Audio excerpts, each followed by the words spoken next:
Hello. Welcome to the stream once again.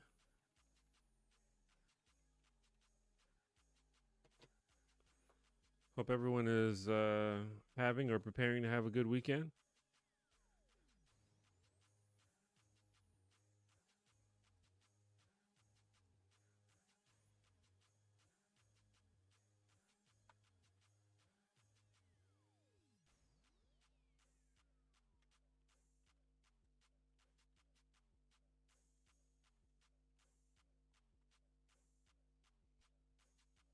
Let me know if you can see me and hear me.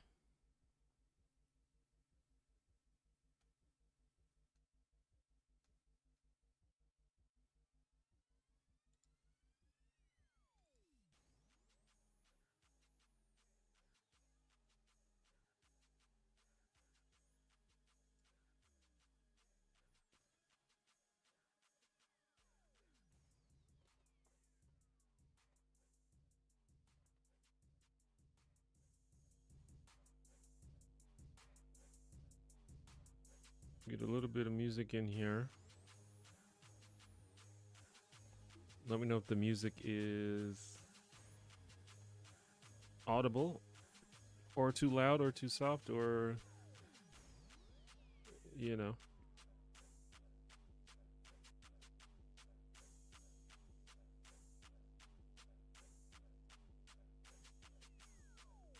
What's your favorite ice cream flavor? The best ice cream flavor is cookies and cream, and it's not even close.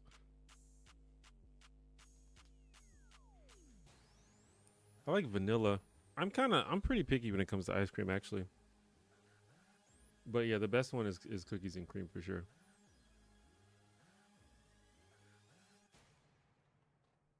I've been eating a lot of ice cream sandwiches lately, which is basically cookies and cream. I'm a big fan of ice cream sandwiches. But yeah, I don't know. The ice cream, I feel like I said, I'm picky. Like I'll eat vanilla ice cream or like vanilla bean, anything in the vanilla sort of realm. And then I love cookies and cream, which is the best one. Outside of that, I don't necessarily really want it. I mean, there's a lot of sort of like novelty flavors of ice cream that are good. Like I had like a birthday cake flavored ice cream that's pretty good, but as for all the like the normal flavors, like I don't really mess with like Rocky Road. I hate butter pecan. I don't want chocolate ice cream. Strawberry ice cream is very hit or miss. I don't know really want all that. But cookies and cream is perfect.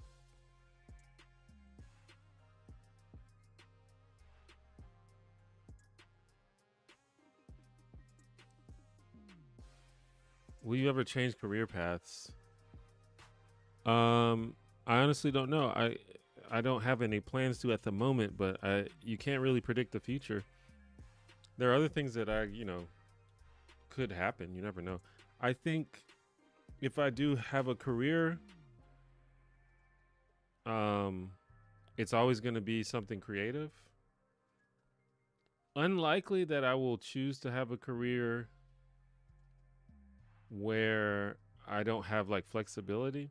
I guess I don't necessarily need to be self-employed, although being self-employed is cool in many ways. There's also a lot of um, unappealing things about being self-employed, taxes being one of them. But I need flexibility for sure. I definitely can't go back to having a boss screaming at me every day. Like I'm not into that at all. I also don't ever want to do a job interview ever again. So if I have to do that, that's gonna strongly discourage me. But yeah, I don't know. You never know. Ben and Jerry flavor. I don't remember the last time I've had Ben and Jerry's ice cream. I couldn't even tell you the flavors. I'm sure I haven't even had many of the flavors. Ben and Jerry's too expensive. I don't buy it. I just buy the cheaper stuff.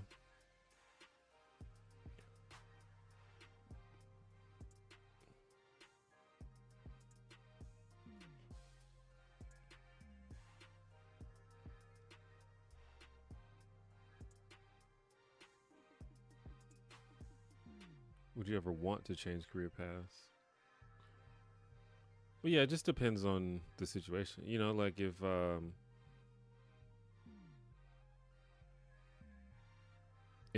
like Michael Schur, the creator of Parks and Rec and The Good Place, if he called me and he was like, "I'm making a new show and I need you to be a writer on it," I'm probably taking that job. You know. Um,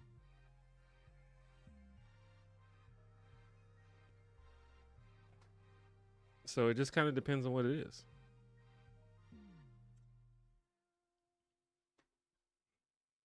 Thoughts on the paper? I haven't seen it yet. I definitely will check it out at some point, but I haven't. I've been just watching a lot of other stuff.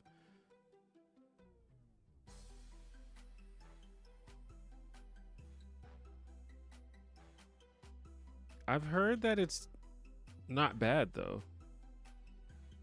Some people say that it's like it doesn't it doesn't, you know, add much to what The Office like already did, but I heard that for like a first season it's not that bad.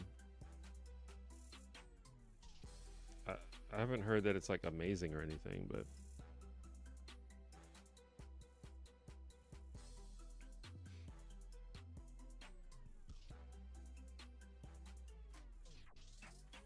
I feel like these days it's like networks and stuff are so um I feel like these networks and streamers are like very hesitant to waste money. So I think you have to have a really strong proof of concept to get a show greenlit these days. Like, you know, in the 80s and 90s, they just put out like anything. Like, it's like, hey, you're a moderately successful stand-up comedian. Pitch us a show, and we'll just put it on TV. It might be bad, but you know, we've got a bunch of money. Let's make it happen. Nowadays, I don't think that happens anymore. So I feel like most things that come out are at least decent.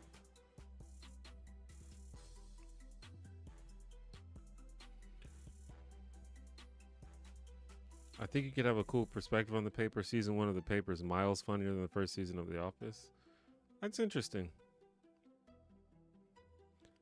I think the first season of The Office is okay, but yeah, it's definitely not the peak of The Office. But yeah, like I said, yeah, I heard the paper was decent. But yeah, I mean, if people are interested, I could do like a quick video on the paper because I could watch the whole thing probably in like one day.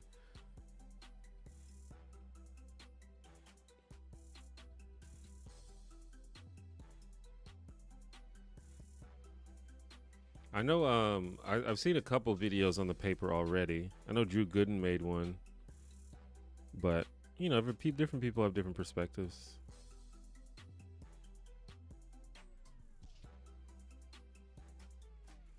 Am I gonna watch Wicked for good? I don't particularly intend to, but it might come across my radar at some point. I didn't watch the original Wicked.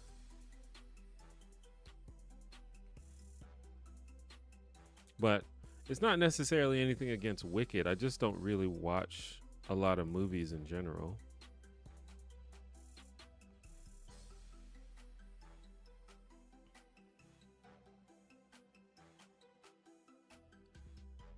Favorite type of soup? Favorite type of soup? Is chili a soup? I like chili. Honestly, probably the best soup that I've ever had is like the sort of creamy coconut soup that you can get at Asia restaurant sometimes. That shit is delicious. I don't remember what you'd call it, but it's like a coconut. It's like creamy and coconut flavor. I think you can get shrimp in it too.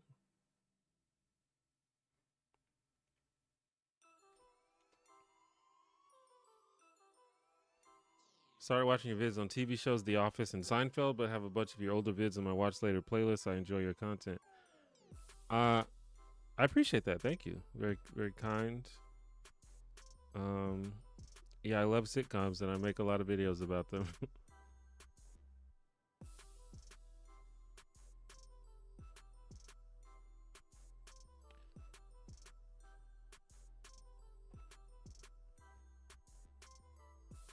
Yeah, I could probably do a video on the paper. I've been looking for um ideas for videos that I can do that don't take as long. So a show that only has one season um is doable.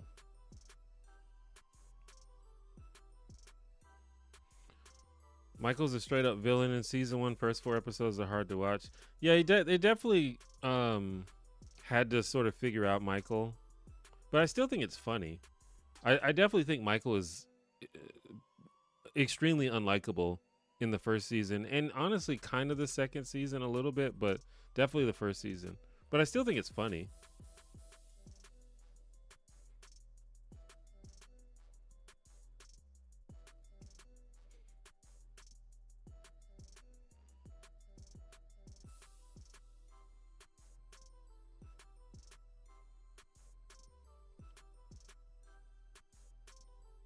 I'd say it's more of a stew by texture.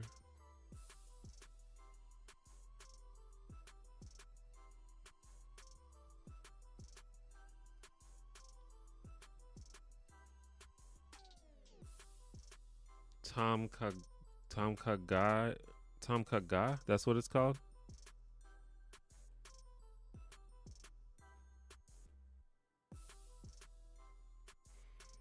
Yeah, that's it.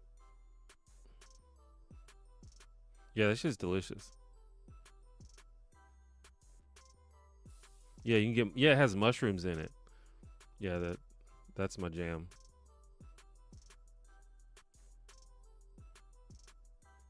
Favorite albums? I'm definitely not the person to ask about music. I don't keep up with music at all, really. My favorite albums are just the albums that I loved growing up.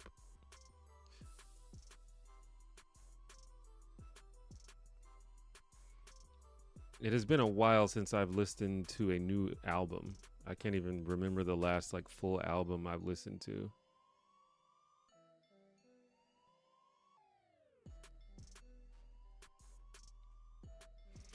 If you're a fan of the musical, I highly recommend them as they do an excellent job of taking that story to the cinema and adding to it.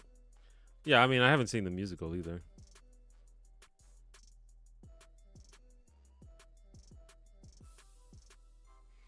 I'm sure it's good though. Like I said, it's nothing really against it. I do kind of have I we had a stream a few weeks ago, or I can't, maybe about a month ago, where we were talking about musicals. And I don't know, and I guess this counts as one of my lukewarm tastes, but musicals are weird. I feel like musicals often, if not most of the time, have bad songs, which makes them hard to watch. Not that I'm like an expert on musicals or that I've seen a whole bunch of musicals, but show tunes kind of have like a sort of sound a lot of the time, and I don't know that Wicked does, but I'm not often super excited to watch musicals because the songs are not usually good. But there are some musicals that have good songs, so you just gotta find the right ones, I guess.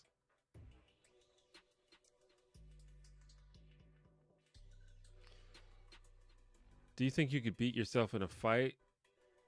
Well, I think by definition it would be like a stalemate, right? That's a 50-50 matchup.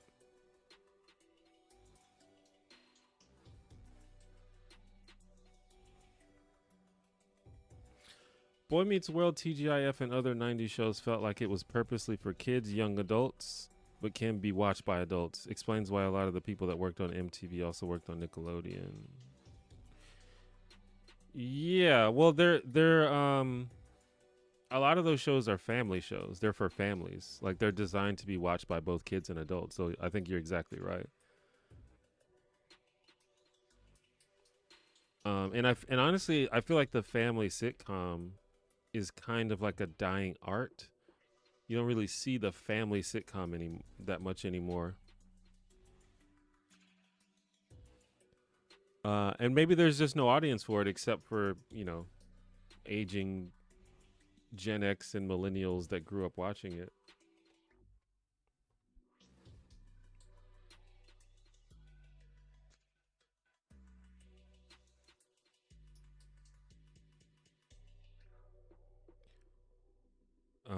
Is Fraser Crane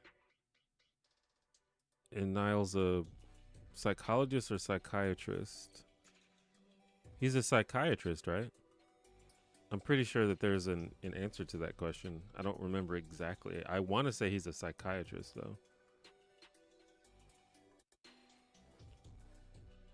Michael Scott cracks me up. I love that character.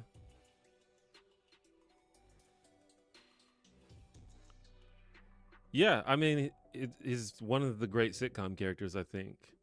And I think they do a good job of giving him an arc. Because, as mentioned, he starts off pretty unlikable, and it's very hard to sympathize with him. But he actually like gets better, and it's not like the writers just decide, oh, we're gonna make Michael less shitty. Like they actually put him in situations that cause him to learn how to be a better person, and I love that.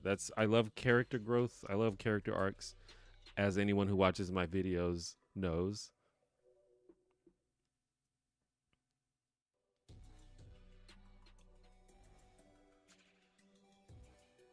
What's your favorite Sonic character? Um, I don't know, man. I kind of hate all of them. My favorite Sonic character is Big the Cat. Big the Cat just is just chilling.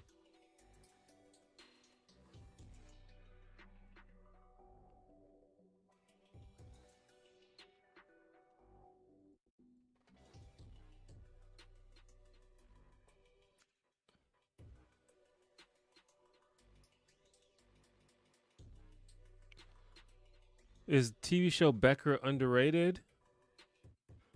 I suppose it is. I think that when Becker was on TV, it was critically acclaimed and people liked it, but people don't talk about it that much anymore. And so, in that sense, it's underrated. But Becker is definitely a very good show. I was a big fan of Becker. I think Ted Danson is like just one of the goats of sitcoms. He's managed to like be involved in like really great shows in so many different eras.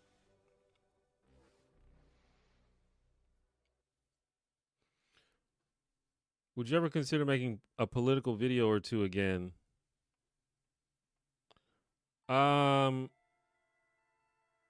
Probably not. I've thought about it, and every time I think about it, I come to the conclusion that I'm not gonna do it.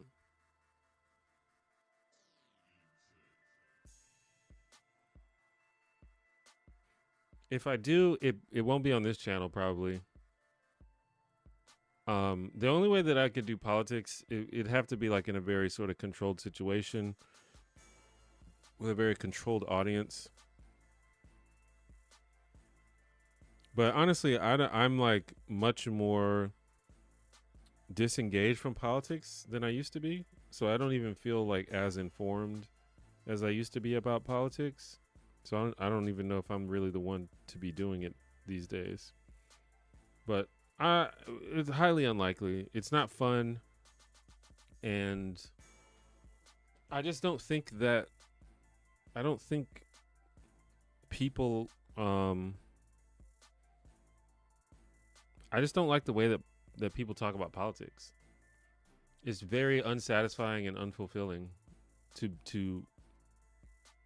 to be involved in political discussions these days. It feels unproductive. It feels like a waste of time.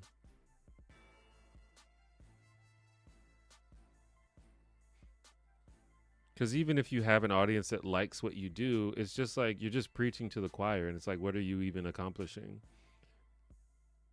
And it's like, even if you do I've gotten comments where people were like, "You helped me think about something in a different way" or whatever. But it's like all that means was I was convincing. It doesn't mean that I was right. Other people can be convincing. People with terrible ideas can be convincing. So it's like, I don't know. I don't really see it. Maybe in a future era, give it about 10 years, maybe if things have calmed down, maybe then, but not definitely not now.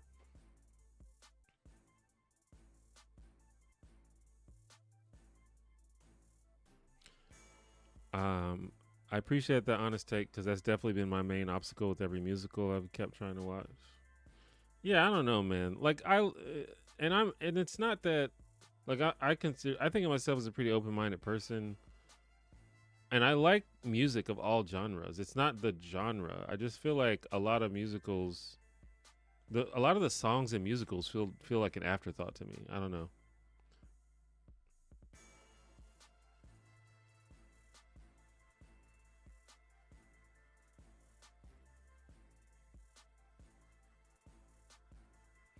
The family sitcom is dying because families are dying. I don't know if I believe that, but that's another subject.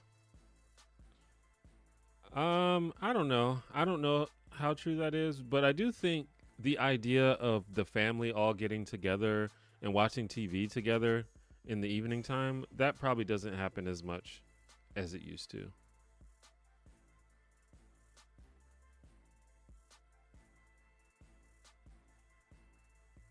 And people are definitely having families like later in their lives, so I think by that standard there are probably fewer families total than there used to be, just because people are waiting longer to do it. And a lot of more people are deciding not to do it, I think. But yeah. So there might be something to that, but I don't really know the data behind it.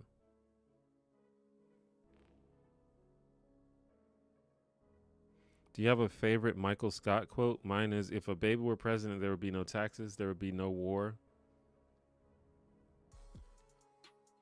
My favorite Michael Scott quote is, fool me once, strike one. Fool me twice, strike three.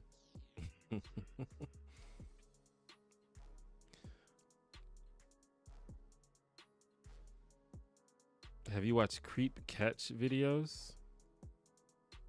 I don't think I know what that is.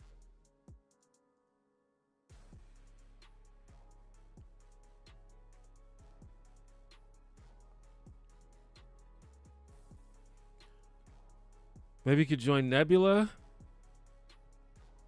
but a lot of creators post their more controversial stuff there. Uh, Fun fact: I'm already on Nebula. Um, and that's an idea actually to post politics on Nebula. It's good because there's no comments on Nebula, which is ideal for politics. Um, but I don't know. We'll see. It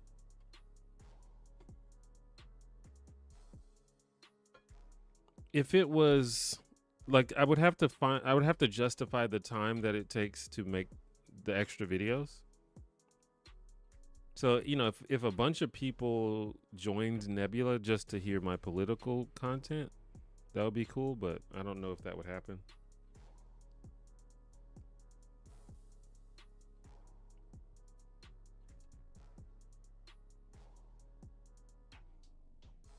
Since this is an AMA, what's the capital of Djibouti?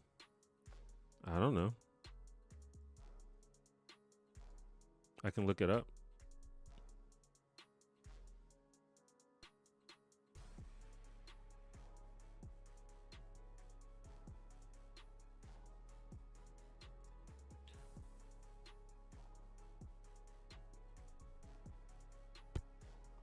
The capital of Djibouti is Djibouti City.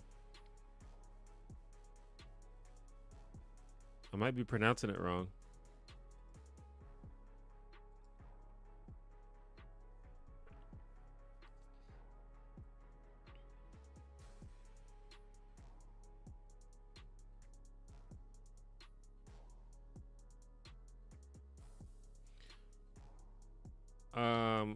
What are your expectations for Malcolm in the Middle revival, and thoughts on sitcom revivals in general?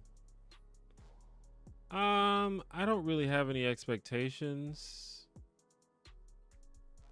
It's a little weird that Dewey's gonna be played by a different person, but I try not to judge things before I see them. So I just, just take everything one case at a time, Um,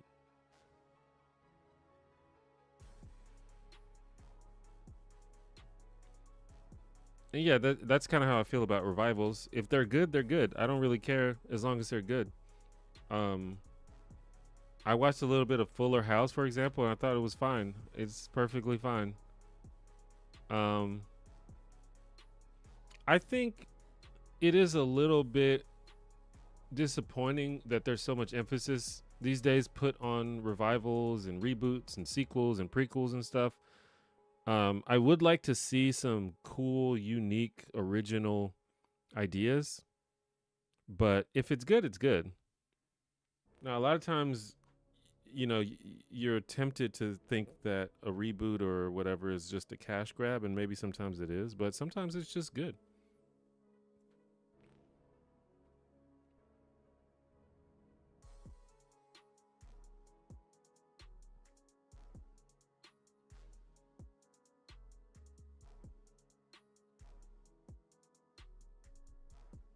Have you tried dipping for minis? Like dipping minis in paint?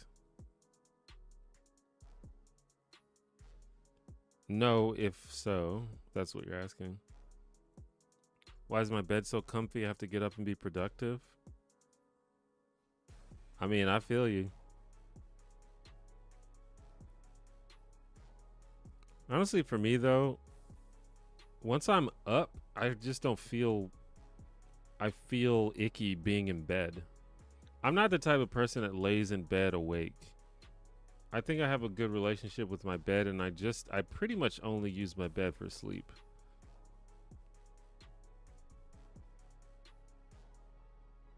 So when I'm not asleep, I don't really want to be in my bed.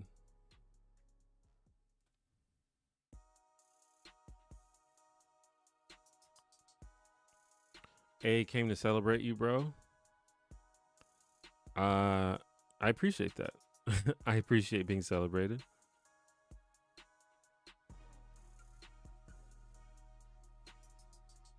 I think your commentary on shows like Arcane could be interesting. Yeah, maybe. I wonder if my audience is the target audience for a show like Arcane. But I don't know. Do you play Tekken? I have not played Tekken 8. I played a lot of Tekken 7 though. I love Tekken 7, but I haven't gotten around to playing Tekken 8 yet.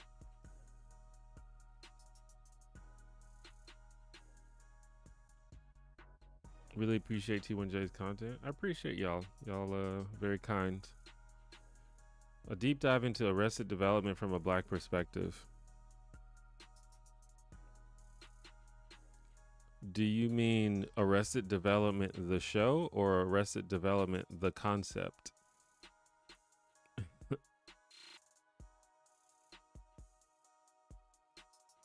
It's hard for me to take musicals seriously after 1980. As a 5-year-old, I thought people back in the World War II generation would just break out in song in real life after watching a musical.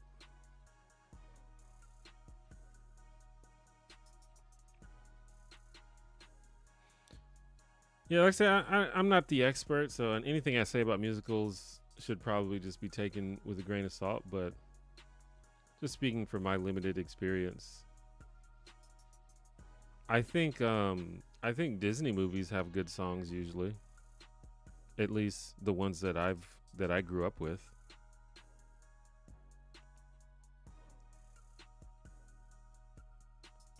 I do think that there was probably like in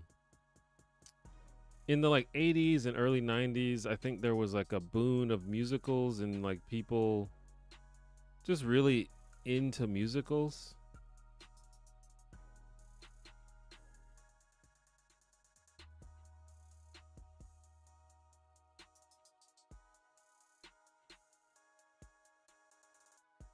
Because when I watch something like Cats or like Rent or something like that, I'm like, none of these songs are good.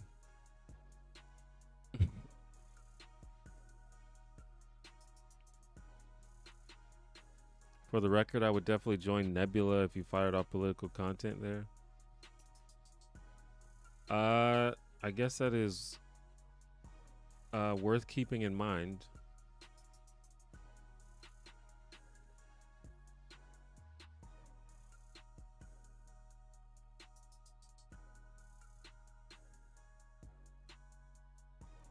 What sitcom revival was done right? Well, like I said, Fuller House is pretty good. I'm trying to think of. I haven't really seen a lot of them. I think the Frasier reboot was okay, right?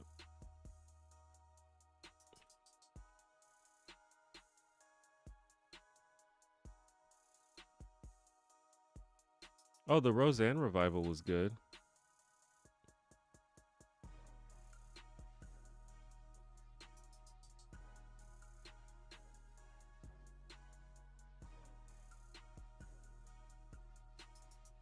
Oh, they revived Reno 911. That was, and it was still good. So that's one. Wait, they revived Punky Brewster? I didn't know that. I just searched sitcom revivals to see if I've seen any of them.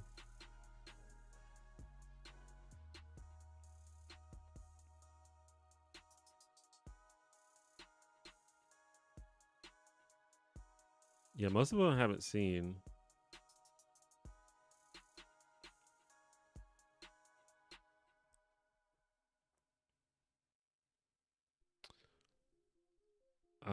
Can you review Kipo and the Wonder Beast? I have no idea what that is. I can check it out though.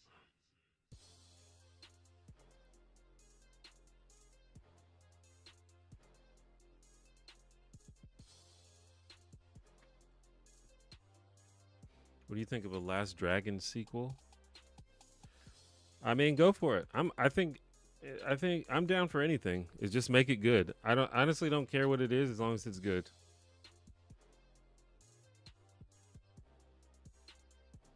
Do you have any sitcom unpopular opinions? Maybe.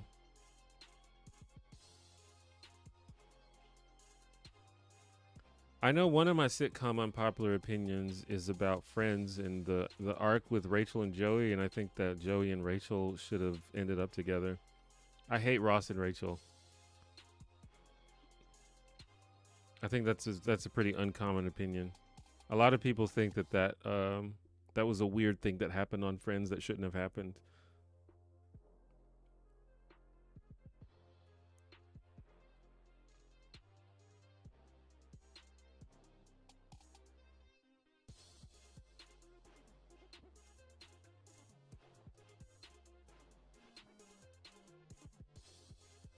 I'm not sure what opinions are like unpopular that I have.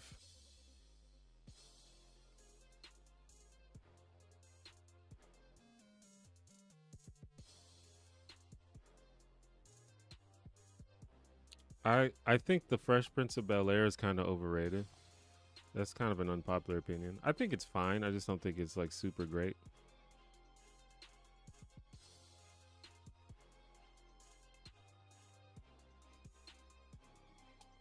Has an iconic theme song though, of course. Opinion of Magic the Gathering? I'm cool with Magic the Gathering. I haven't played it in a long time, but I used to play it a lot when I was a kid. And it's fun. Yeah, it's great.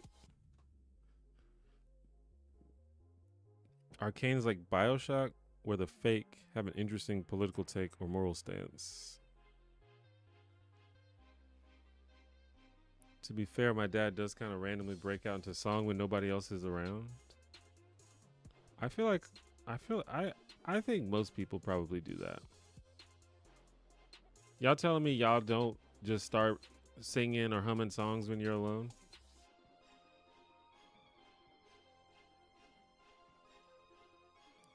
Arrested Development, the show, but you can mix the concept and rap group. Oh yeah, that was a rap group. I forgot. I completely forgot about the group. They were pretty good too. Take on Reboot. I remember watching Reboot when I was a kid. I remember not liking it when I was a kid, but I know that a lot of people like it. I haven't watched it as an adult though, so I'd have to give it another chance. I think I thought it was like creepy when I was a kid. What's your opinion on Rocky / Creed movies?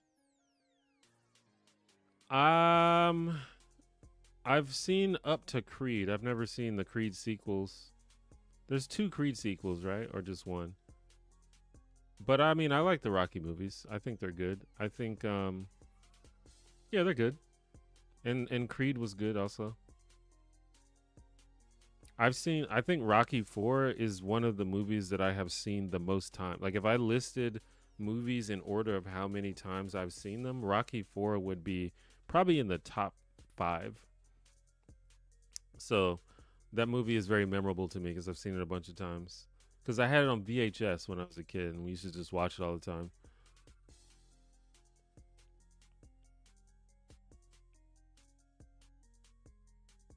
But I like all the Rocky movies.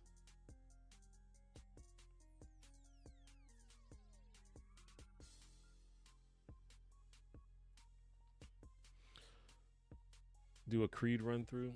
You were definitely one of my favorite political commentators back in the day, but I still like your current content too. Well, I appreciate that. I definitely appreciate anyone that was here for the politics and stayed even after I stopped doing that.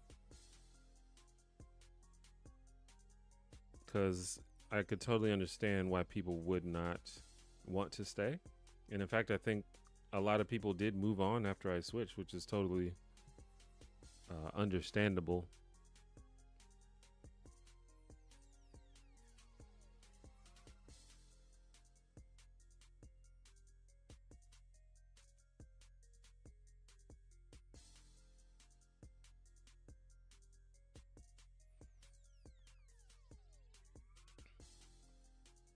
But yeah, I mean, I've talked about this before, but I never, I always just wanted to make content and be a YouTuber. Like, my goal was never to be a political activist or a political organizer or some kind of political strategist. I just wanted to make content that was interesting. Um, so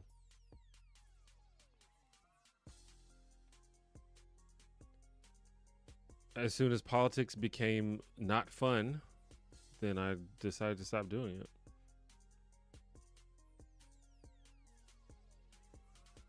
This doesn't mean I've become an apolitical person or that I don't have any political opinions, but I've just came to the conclusion that having a platform and talking about politics on the internet is just not only is it not fun, but it's just kind of counterproductive because nobody is really interested in sort of good faith, interesting political conversations. It is like almost non-existent on the internet. Like there are probably like small bubbles and communities that you can go to where you can find that sort of thing. But even if you find that, there's always some conversation that will just trigger people to the point where they just stop being kind and stop being good faith and things like that. It always happens 100% of the time.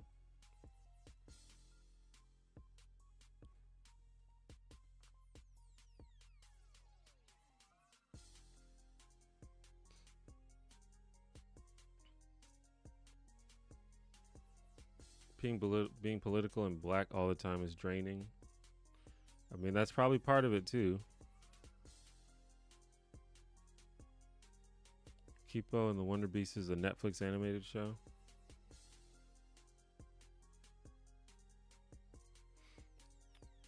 Yeah, I never heard of it. I'm out of the loop. Appeared on Gilmore Girls.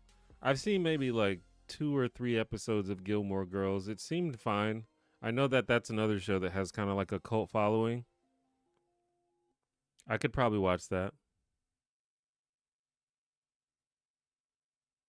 Black man watches Gilmore Girls for the first time.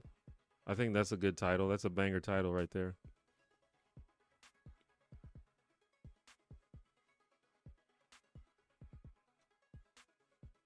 What sitcom has the best theme song?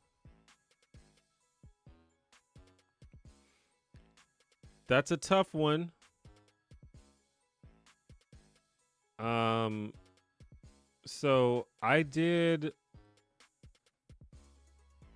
a video where I ranked all of the TGIF theme songs of just basically every show that was on TGIF throughout the run of TGIF.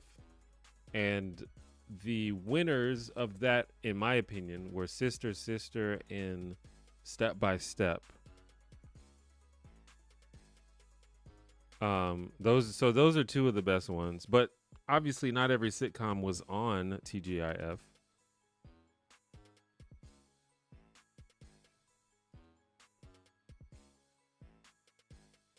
So I'm trying to think if there's any other shows that just had banger theme songs. I love the theme song to Blossom.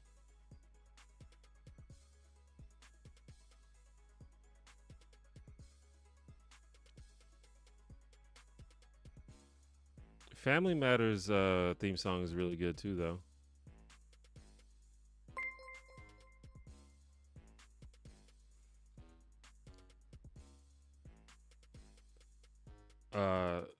Ethan Hall, thank you for the $2. Came for the politics, stay for the Daria analysis. I appreciate that.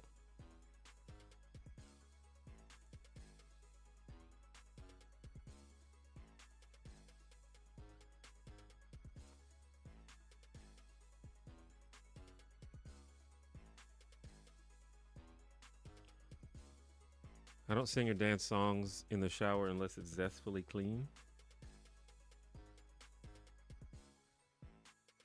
Have you seen Supercell? UK British Heroes type show. I have not. I'm definitely completely out of the loop when it comes to British shows. That's at some point. I'm gonna just like do a deep dive on a bunch of British shows.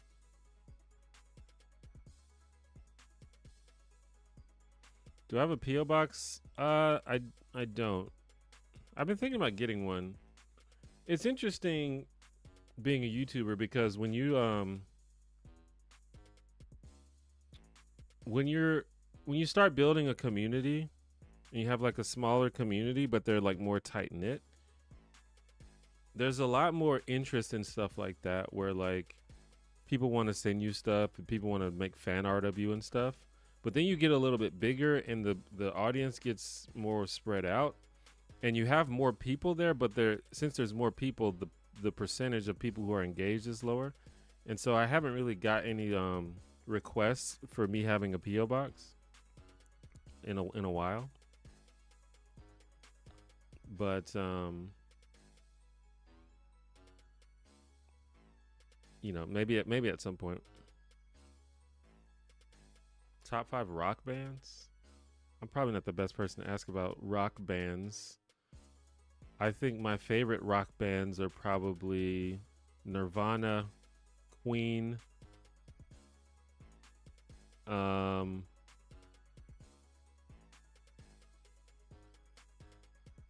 don't know.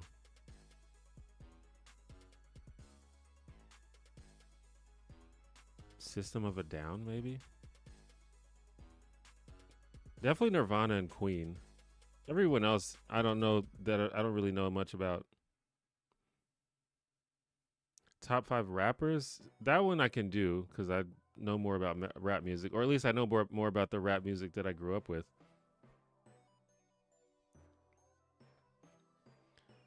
Andre 3000 is the best rapper of all time.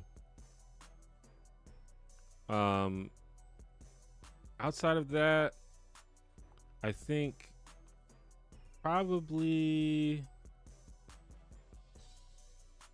I used to be able to answer this really really easily, but I don't know. I really like Common. Like Common's old school stuff is super good.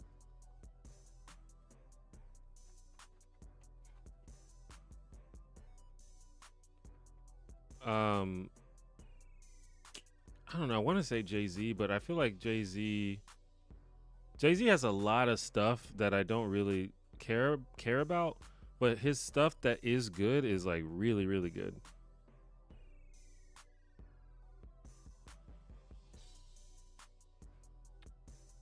Maybe Lauren Hill's on there.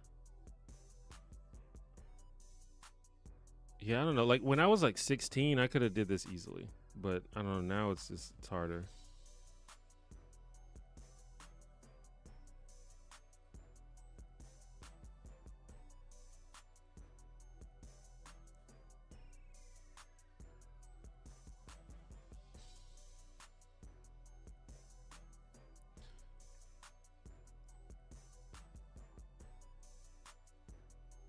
Please watch Gilmore Girls. There's a lot to unpack with character dynamics. It's on the list for sure.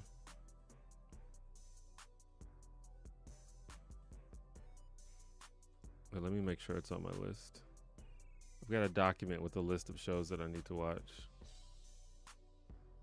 How many episodes of Gilmore Girls are there? Let's see.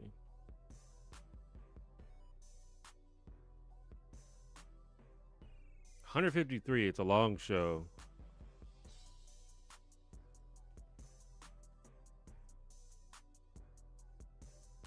I try to separate shows into how long they are, and how long they are really affects the order in which I watch them.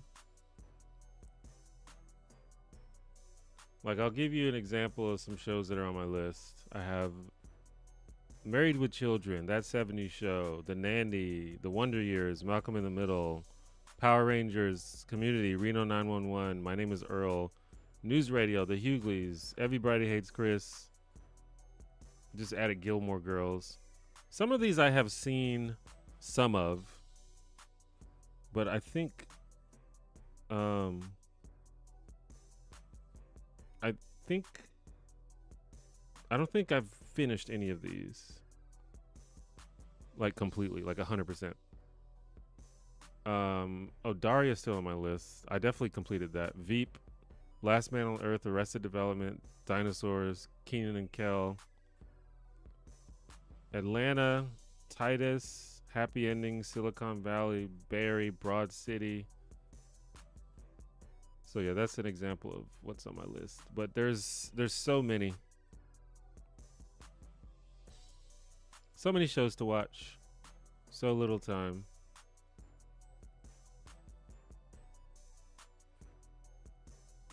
You ever watch Parenthood with Craig T. Nelson from Coach and the Gilmore Girls lady? I've not seen that, but people have been telling me to watch that also. So maybe I should put that on the list.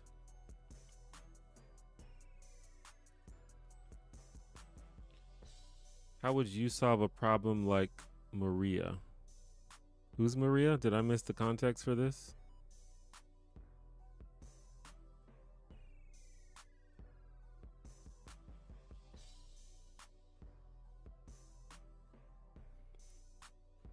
I'm lost on the context. I'm behind on the comments, so I often forget or lose the context.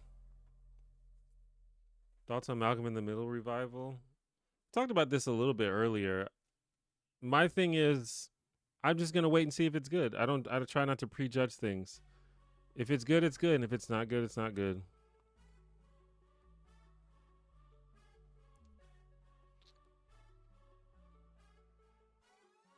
Have you done any Abbott Elementary coverage? I have not. I'm hesitant to do that because it's an ongoing show. I tend to like to cover finished shows, but it kind of depends. If I have just like a really good idea, then I might do it.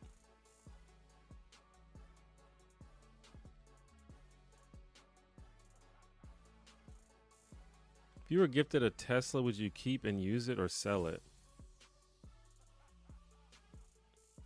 I'd probably sell it. I don't necessarily want a Tesla. But it depends. I don't need an extra car. I already have a car.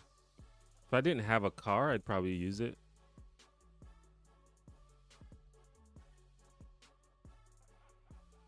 And there obviously, I don't know if this is what you were hinting at, but there is the association with Elon Musk, who is a guy that I don't like.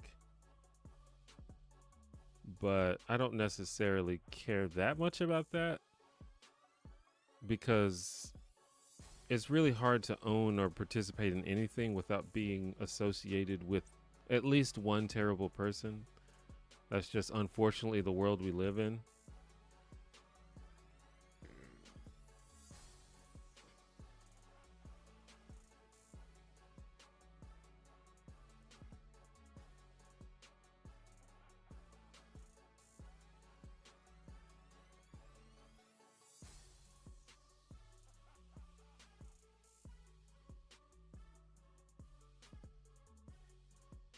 You might like Misfits until like season 3, UK dramedy about superheroes. Yeah, I've heard about that too. I haven't seen it.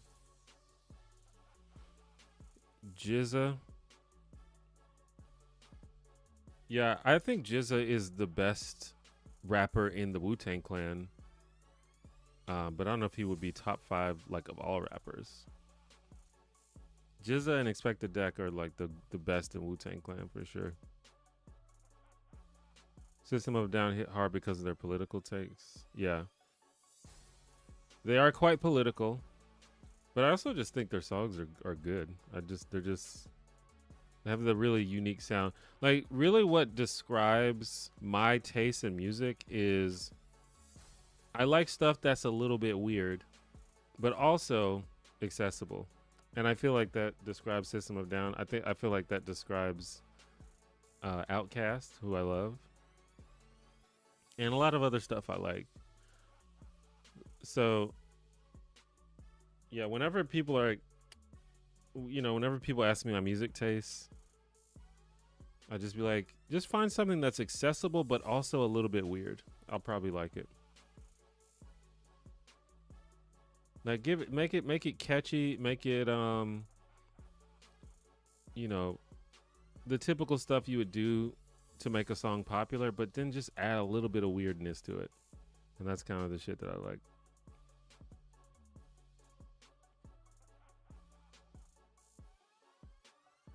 When did you start putting Andre over Big Boy? When did I start to put Andre over Big Boy? I think Andre has always been better than Big Boy, but Big Boy is really good also.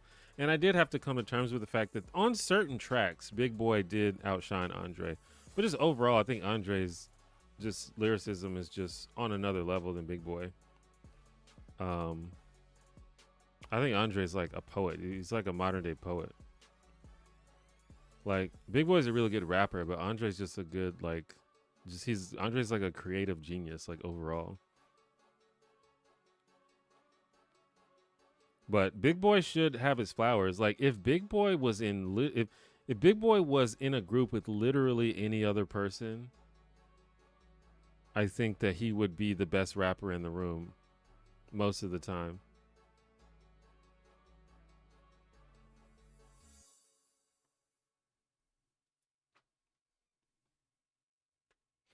Speaking of Daria, I feel like you'd enjoy Ghost World or Downtown.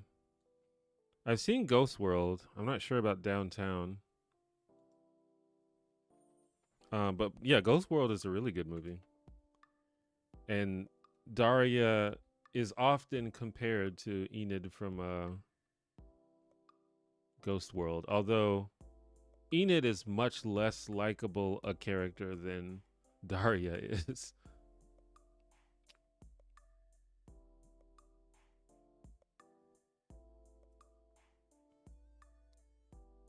Have you seen Golden Girls? I've seen a lot of Golden Girls. I don't think I've seen every single episode of Golden Girls.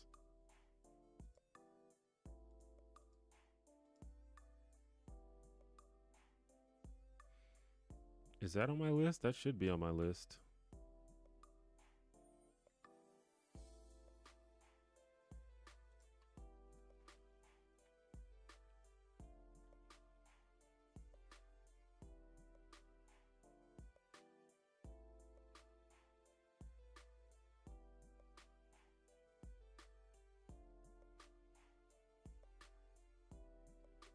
Pirates of Dark Water, the cartoon. I remember watching that. You might like Veep. I would be surprised if I didn't like Veep. I'm a big fan of Julia Louis-Dreyfus. Do the Wonder Years. I love the Wonder Years. That show has a really good theme song, although the Wonder Years is not really a sitcom. But it is, it's close enough.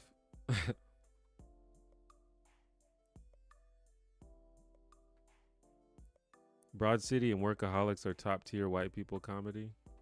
Yeah, I like both those shows. Did I say Broad City? That should be on my list too. I've seen almost all of Broad City. I think I did say it. Yeah, I love Broad City. I think Broad City is one of my favorite shows. Maria's a Sound of Music reference. Were we talking about Sound of Music earlier?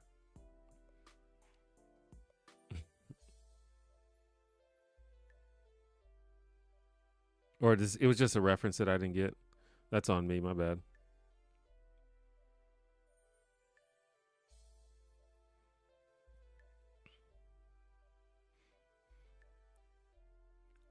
Atlanta, Abbott Elementary.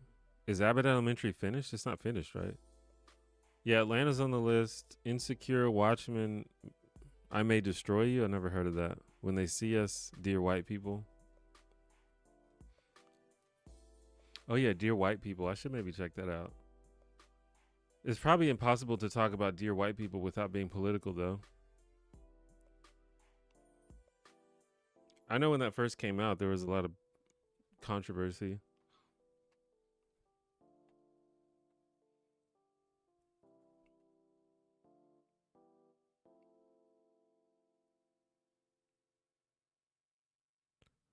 The 90s was the perfect time period for music to be both weird and accessible.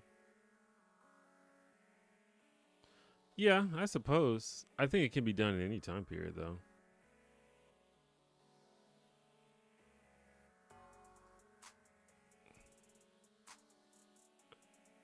What's up, Roach?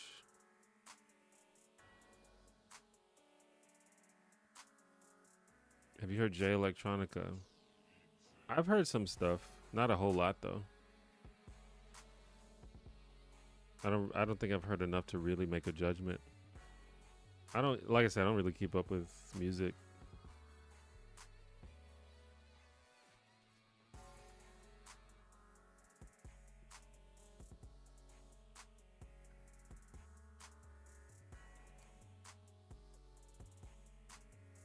I like Broad City. Workaholics gets real old after a while. 2010s white guy humor. I feel like the first season of Workaholics is really good. I haven't seen all of it though, for sure, but I think I do recall it sort of falling off. I don't necessarily mind 2010s white guy humor, but if you're gonna do like multiple seasons of a show, I think you do have to, you have to mix it up a little bit.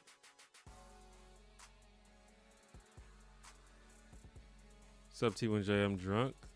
Hello. I hope you enjoy your inebriation and stay safe and don't do anything embarrassing.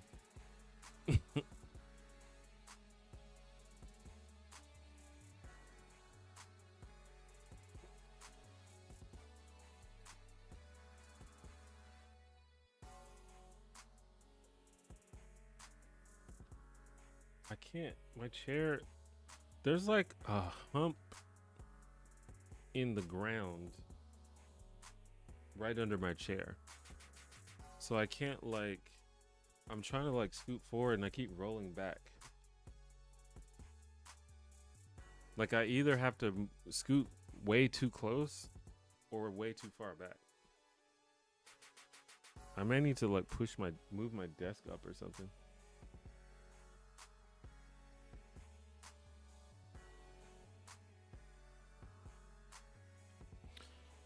Hey, do you keep up with WNBA? Have you been keeping up with the negotiations, the new competitive leagues? I don't really keep up with WNBA. I want to keep up with it though. I've been like I watched some WNBA highlights the other day, but yeah, I don't really keep up. Um,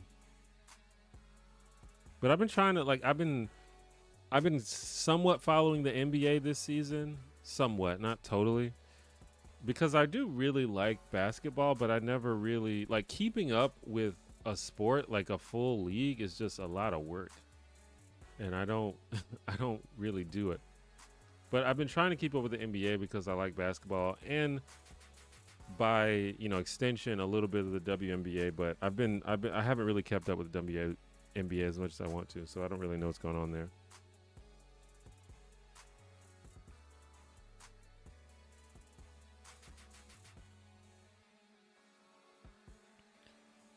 Only on Chat Brother doing embarrassing things IRL is cringe.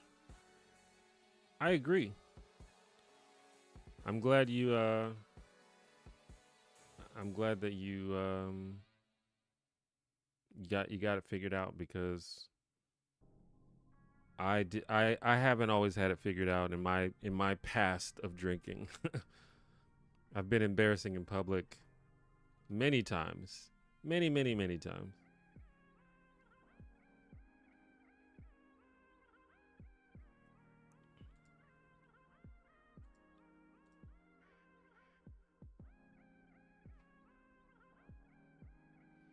But yeah, if you're like in a, safe place at home just chilling with no potential for crazy things to happen, then yeah, go for it.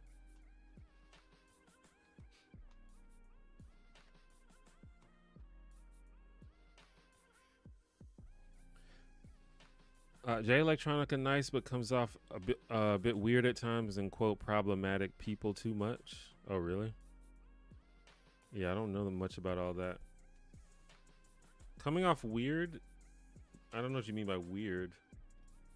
Like just a weird guy or a weird sound? If it's a weird sound, I can deal with that, but some people are just weird sometimes. Eating donut holes. I back that. I like donuts and donut holes by extension. But these days, I eat one donut and I'm like good. If I try to have more than one, I get a headache.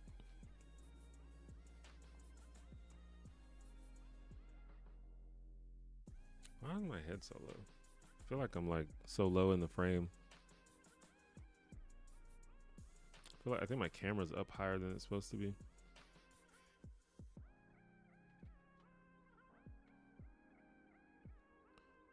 You don't take call-ins? I've actually thought about doing call-ins on the stream, but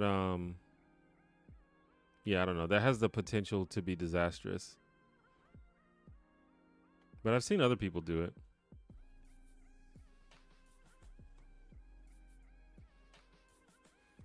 I could do like voicemails on the stream or something, so I could like sort of vet the messages before I put them on stream.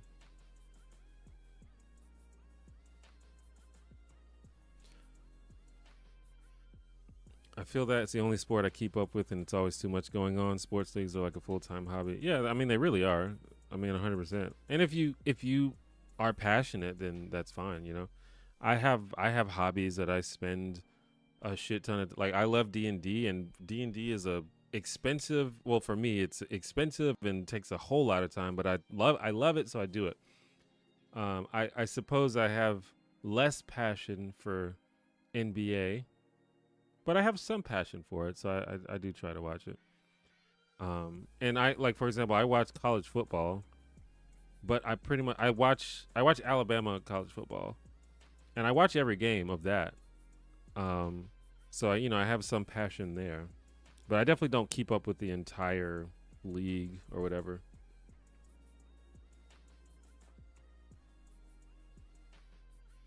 And even with NBA, I don't watch like full games or anything. I just watch like the condensed highlights of the games that I'm interested in.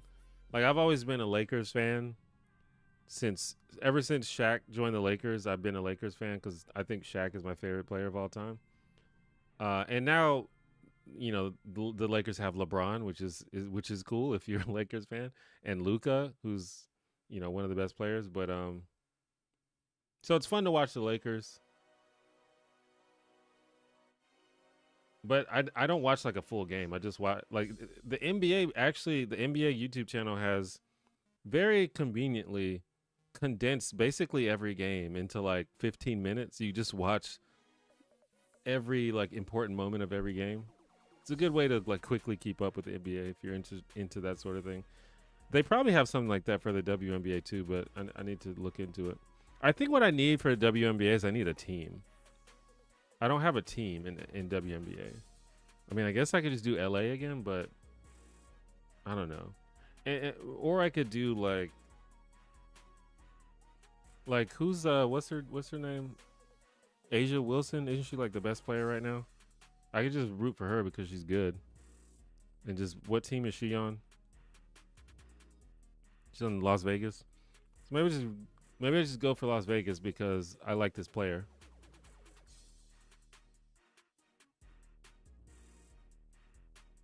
But I don't know. Sports people may think that that's kind of cringe though, to just root for the best player. So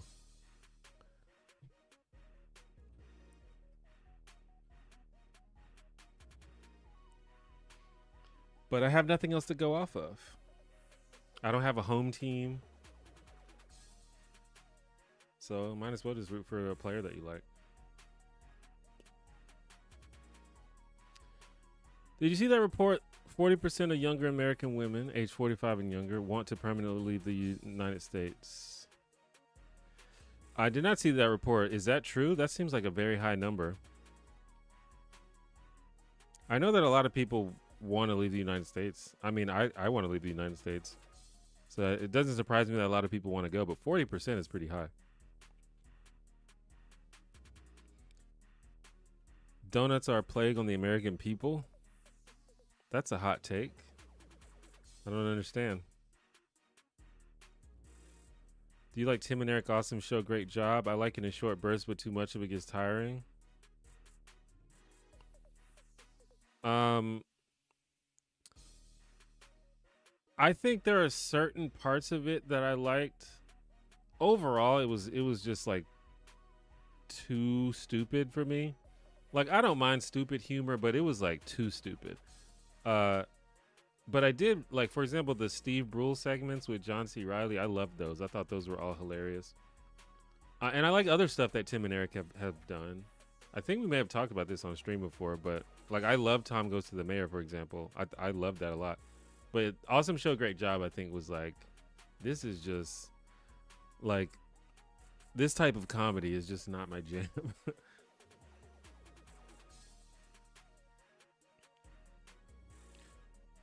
Would you rather be a vampire or a vampire slayer?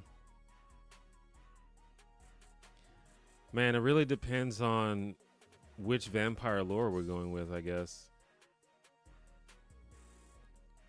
I mean, being a vampire, I guess probably being a vampire slayer would be better. But yeah, it depends. It depends on what kind of vampires we're talking about.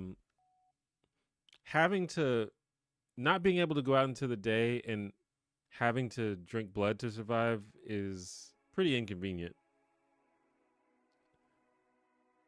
But if there are ways to circumvent that, then maybe. But yeah, I'd probably go with the vampire slayer.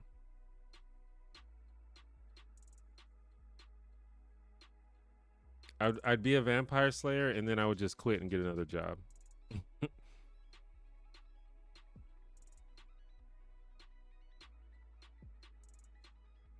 Because vampires are like powerful and whatever, and they live forever, but it's just too inconvenient, and especially depending on the lore, it's just kind of like a tortured existence. Like you put on this cool, stylish front, but really it just sucks to be a vampire. because you have to worry about where you're gonna get your blood from.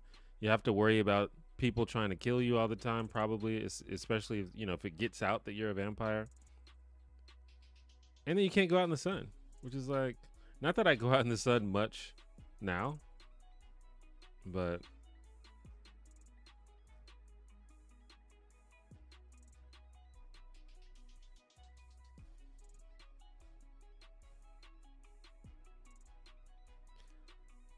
um, it just hit me. You like weird, and there's a one-shot Vince Staple TV show. It's good. Oh yeah, I've heard about that. I never seen it though. That might be something to check out.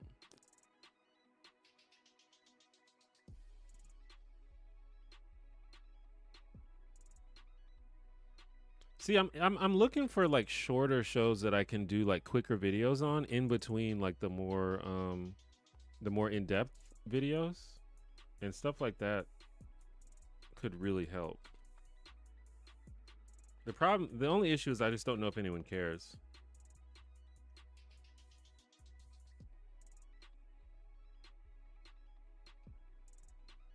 Is D&D 5.5 worth me reading? I got tired of running 5e, so I do indie stuff now. If you are not into 5e, then 5.5 is not that much different.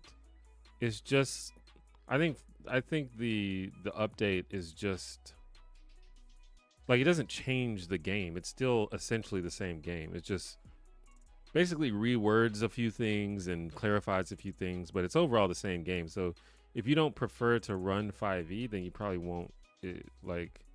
I think it's better. I do think it's better, but it's still the same game for sure.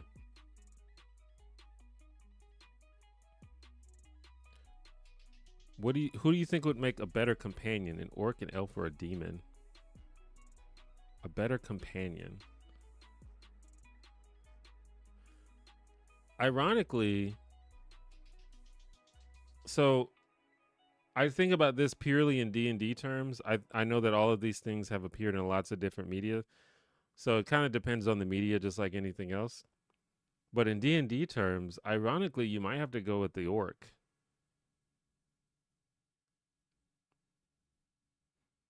Because a lot of times elves in D&D are, they're like all kind of high and mighty.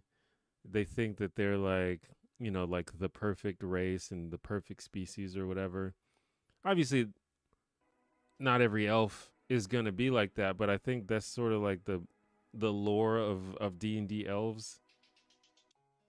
And demons are just like chaotic evil in D&D. So you don't want them around. But orcs are chill. Orcs are just trying to survive. Now, if it's like old school D&D where orcs are just kind of like inherently evil, then you might have a problem. But in modern days, I think they've kind of abandoned that because they realize that it's kind of problematic to just say that this entire race of people is evil. Which I suppose maybe you could say the same thing about demons, but demons are like, they're like spirits of evil. Like that's like part of the definition of them, I guess.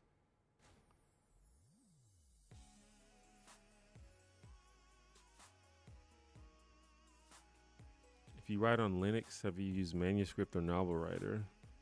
Yeah, I don't use Linux, and I write everything on Google Docs. So the only time I use something other than Google Docs is if I'm trying to write something in script form. And I use, I think it's called Writer Duet for that. Yeah, Writer Duet. It's like a free script writing software. I think you can write novels and stuff on there too. They might have a template for that, but I've only used it to try to write scripts.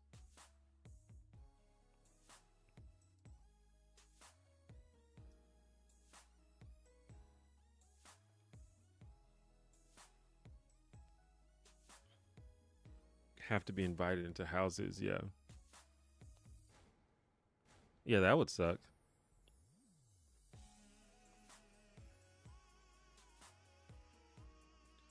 They're real pastries which offer a combination of flavors, spices, and sugar. They're not healthy, but they do offer that. Then there's donuts, which only attraction is a sugar rush. I guess they taste good though. That's really all that matters. You play Vampire the Masquerade Bloodlines 2 yet? I heard it was mid, so I haven't gotten it. No,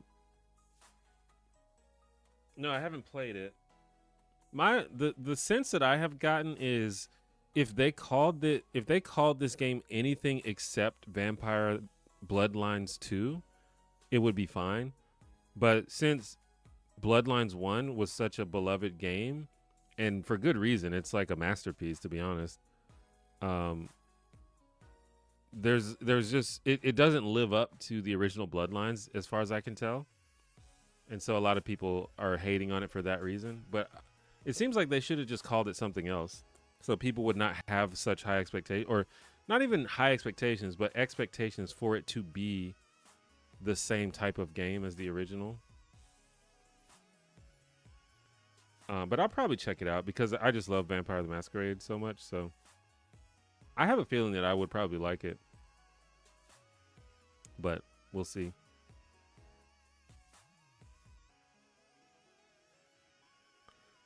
I'm okay with playing 5e, but not GMing. I guess 5.5 wouldn't make a difference. Yeah, it would not make that much of a difference. You just have to memorize different rules, but it's the same game.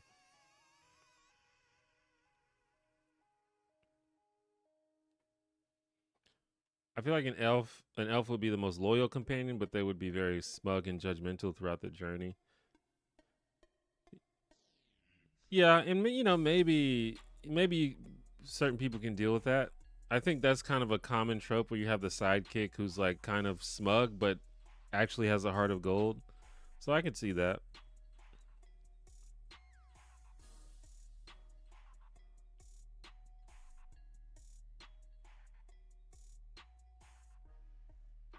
Vampire the Masquerade is the OG emo LARP.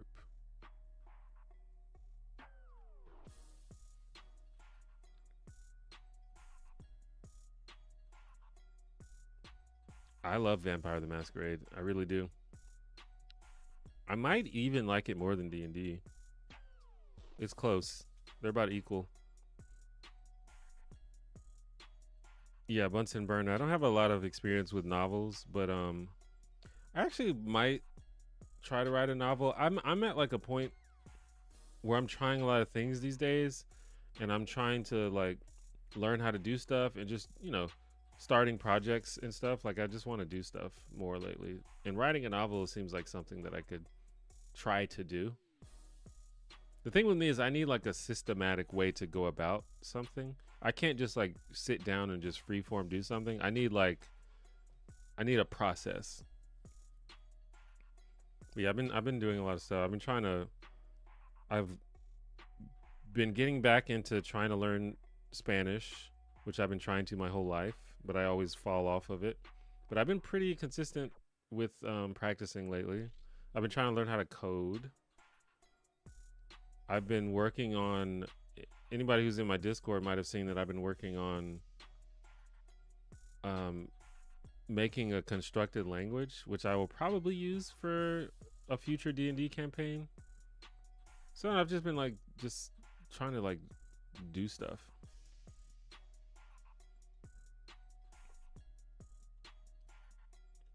Would you rather be forced to eat 100 donuts or drink a liter of salt water?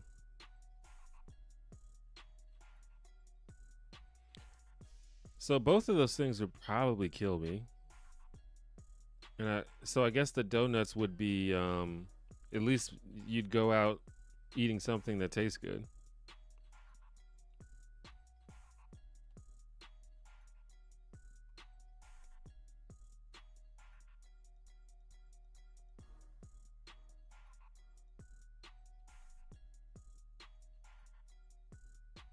I guess they wouldn't instantly kill you, but you'd feel bad after both of those things.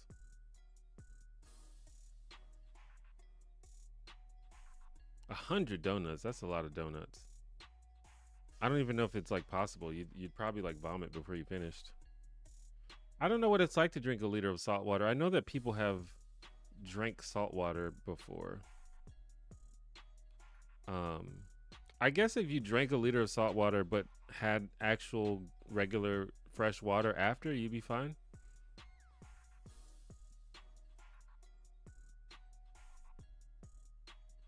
I don't know. That's a hard one.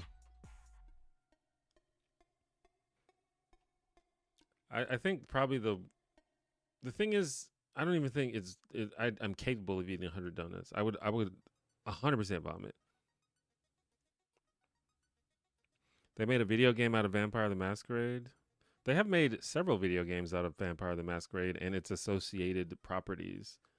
But probably the most well regarded is Vampire the Masquerade Bloodlines, which is an old game. And it's like an old, really, really like scuffed, buggy game, but it's amazing. And it really captures the vibe of Vampire the Masquerade really well.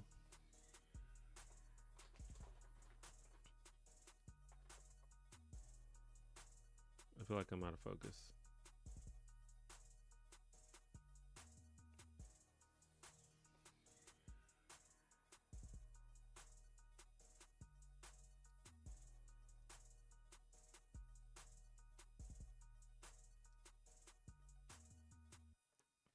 But yeah, there's several like vampire most of the other games I think are visual novels. I think Bloodlines is the only one that is a straight up sort of action adventure game. And there's also like a werewolf game, which is another part of the World of Darkness, which includes Vampire the Masquerade. I think there's a few werewolf games, I think. Who's your favorite chaos god? Like in D&D?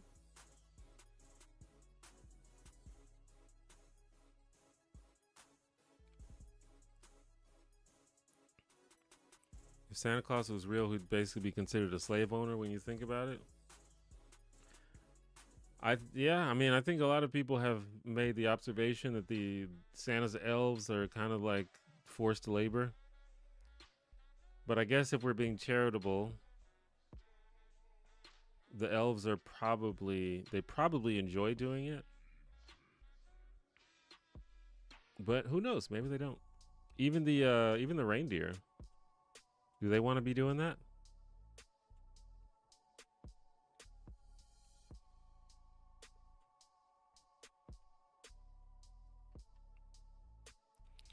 Have you played the New World game? If so, don't you think this decision they made about no longer making new updates suck? I've not played the New World game.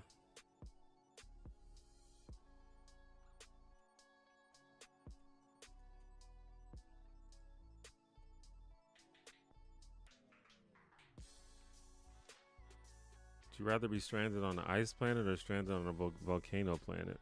Stranded? You have a better chance of surviving a volcano planet, right? I mean, I guess if it just has a big eruption, you're screwed. But there's no way you survive on an ice planet, right? Unless or there's no way that I survive on an ice planet. I have no survival skills. But I mean, like a volcano planet could be like an island paradise, at least until the volcano erupts.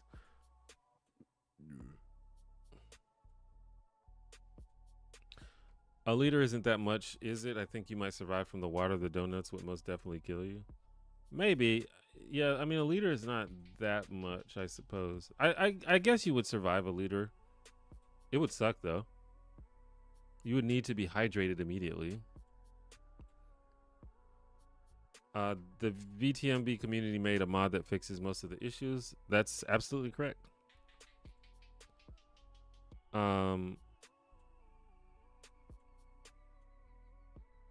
Yeah, I've actually only played it with the mods, but yeah, it which is only sort of helped the game be more and more enjoyed because it's like playable now.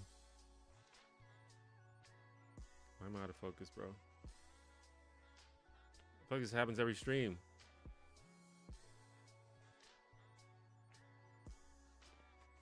What's your opinion on Sinners? I still haven't seen Sinners, man. I don't know what happened. It just kind of slipped my mind. I've been meaning to watch it, and I just always forget about it.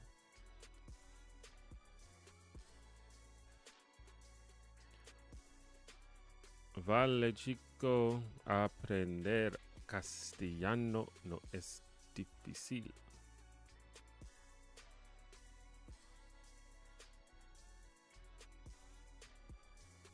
I have I have a strong background in Spanish because my mom and my mom's side of the family is from Panama and they all speak Spanish, and also took Spanish in high school and college, so I know a decent amount of Spanish. But I don't really feel like conversational or fluent. I know a lot of words though.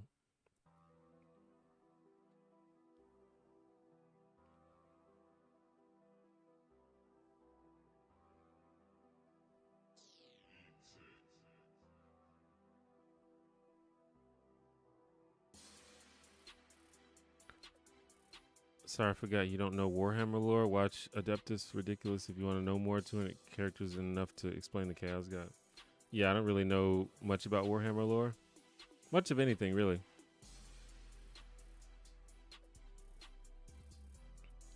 Don't go all vegan with the reindeer. I've eaten smoked reindeer before. It's delicious.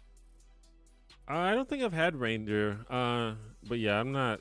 I'm definitely not a vegan. But if I didn't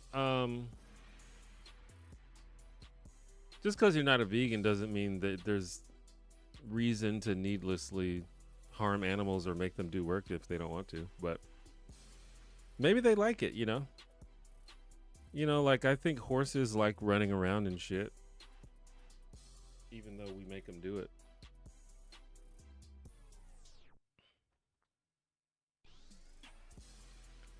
When I say volcano planet, I mean like Venus.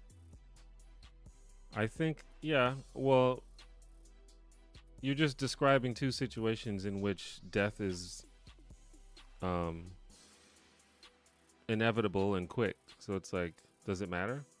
I like being. I would prefer to be hot than to be cold, so I guess I pick Venus.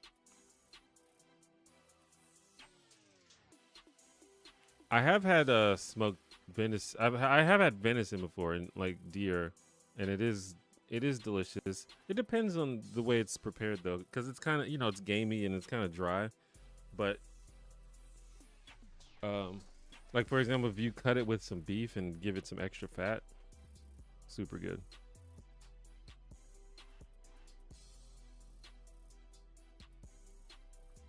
Would you rather fight for the free people of Middle Earth or Sauron's forces? I don't know anything about Lord of the Rings, but Sauron's the bad guy, right?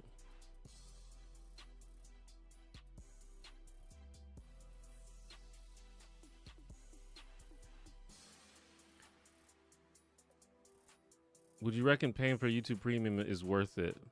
If you watch a lot of YouTube, yeah, definitely.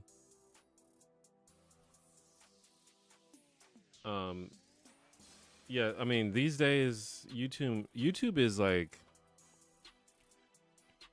it's hard to watch if you don't have a way to remove the ads, in my opinion. I think there's too many ads on YouTube these days. And I say this as a person who makes a significant portion of my income from ad revenue.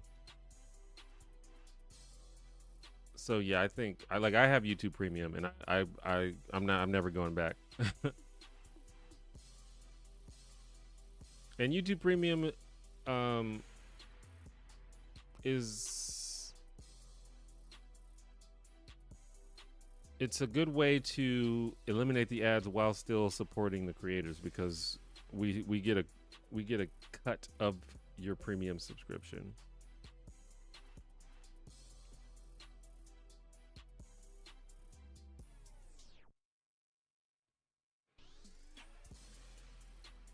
Have you ever had chestnuts roasting on an open fire? Nope. I'm not sure that I've ever had a chestnut before. I don't even know what that even is, to be honest. I think I know what a chestnut is, but I don't think I've ever had one. I don't know what they taste like.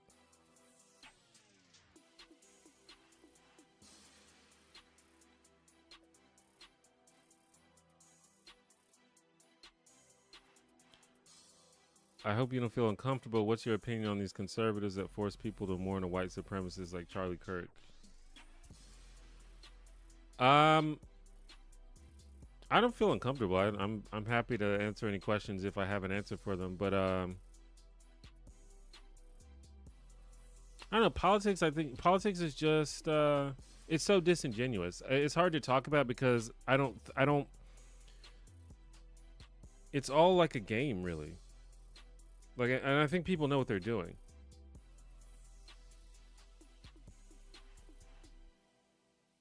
So when you have like a bunch of conservatives that are trying to shame people when they criticize Charlie Kirk,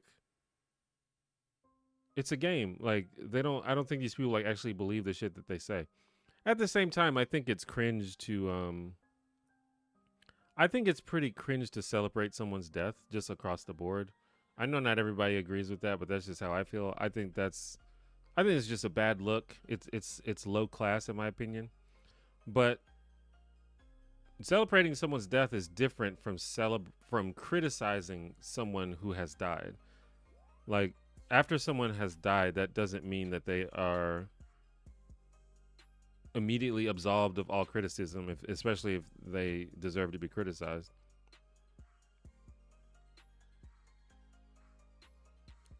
And I think that everyone knows that, including conservatives. But it's part of their political game to try and frame their political opponents as crazy and extreme and stuff.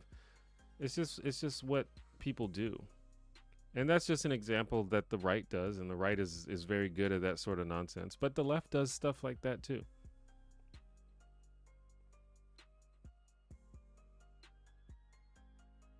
Sauron's the bad guy only according to his enemies. He's actually super based. IRL, just trust me, bro. Oh, he's one of those guys. That's interesting. It's always interesting when to think about what if the bad guy is actually right. Um, I know a lot of people did it for Thanos. What's the best episode of Boy Meets World to introduce a kid to it in 2025? A kid? How old's a kid? If they're like under 12, probably anything in the first season is good. The first season is much more kid friendly. If they're like older than that, I would say season 4. Anything in season 4 is really good. So like, yeah, I mean you almost can't go wrong in season 4. But for like very young kids, stick to the first season in my opinion. The first season is like it's basically a kid show in the first season. It becomes more of a teen show later on. But in the first season, it's basically a kid's show, and arguably the second season too. But I think kids will identify a lot with the first season. Plus, in the first season, he has a younger sister that's a much bigger part of the show than she is in the later seasons. And the younger sister, I think, is a really good surrogate for young children. I have heard that young children really identify with the younger sister in the first season.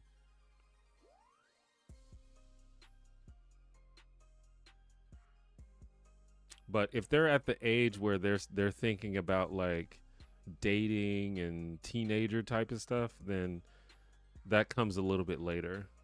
And I just say the fourth season because that's the best season. Those are the best episodes. But I think that show is just solid throughout. I know you asked for specific episodes, but It's hard to think about the exact episodes. Like the episode, and it might depend, like if it's a girl or a boy. Um,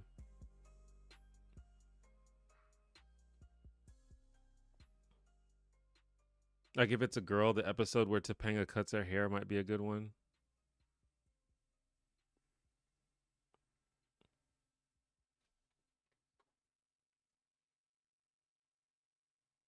which is called "Hair Today, Gone Tomorrow." That's the name of the episode. Or if you want like a fun one, there's the one where Corey joins the wrestling team and he gets has to do a wrestling match. It's a fun one.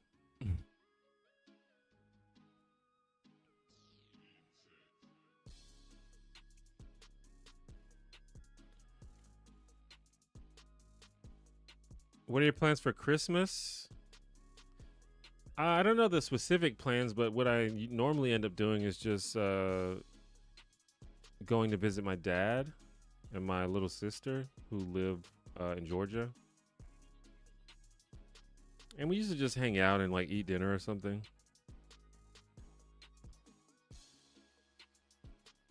Do you eat turkey on Thanksgiving or ham or something else? Usually both.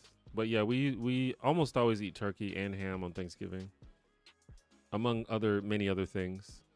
Sometimes also chicken. In fact, usually there is turkey, ham, and chicken.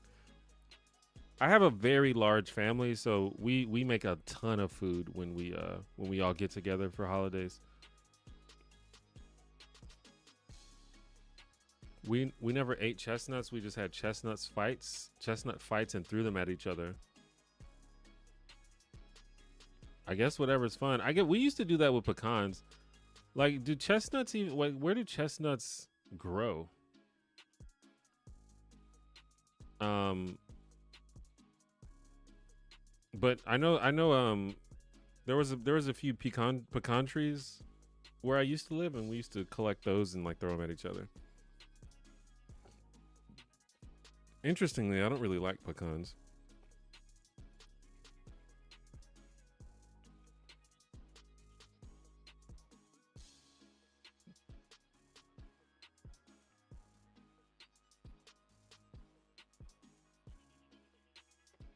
I bought a super chat. I hope it goes through. Oh, I didn't see it. We'll see. Might be backed up or something. But I appreciate it. If it messes up somehow, I thank you. It'll probably come through at some point. Do you think the world would be safer on average if modern firearms, i.e., repeating rifles, were never invented? Um, Safer? Yeah, absolutely.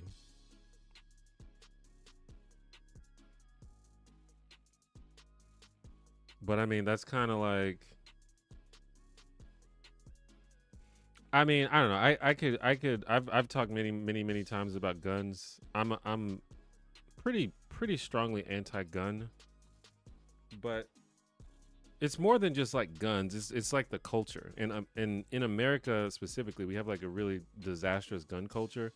I think other countries deal with guns better than America does. So, if we were better at, you know, dealing with guns um and regulating them and stuff like that, it might not be that big of a deal. But clearly, modern firearms have made it much easier to harm people and to be harmed, much easier than it had ever been before. So I think just by definition it would be safer, right?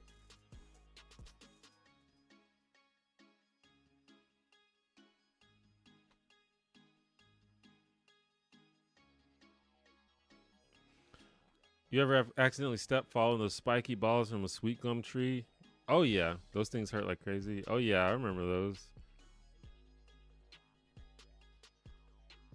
And they get like attached to your clothes and shit, or to your hair. It's the worst. Who is your favorite president? I don't know if I have a favorite.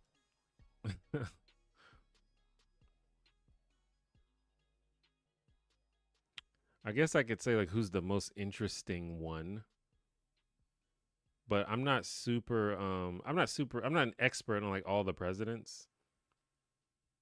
I think, the classic examples are like maybe Lincoln or JFK in terms of just being interesting. I think in terms of like who has been the best president, I don't know. Probably Lincoln. In my lifetime, almost certainly Biden, but it's not really saying much.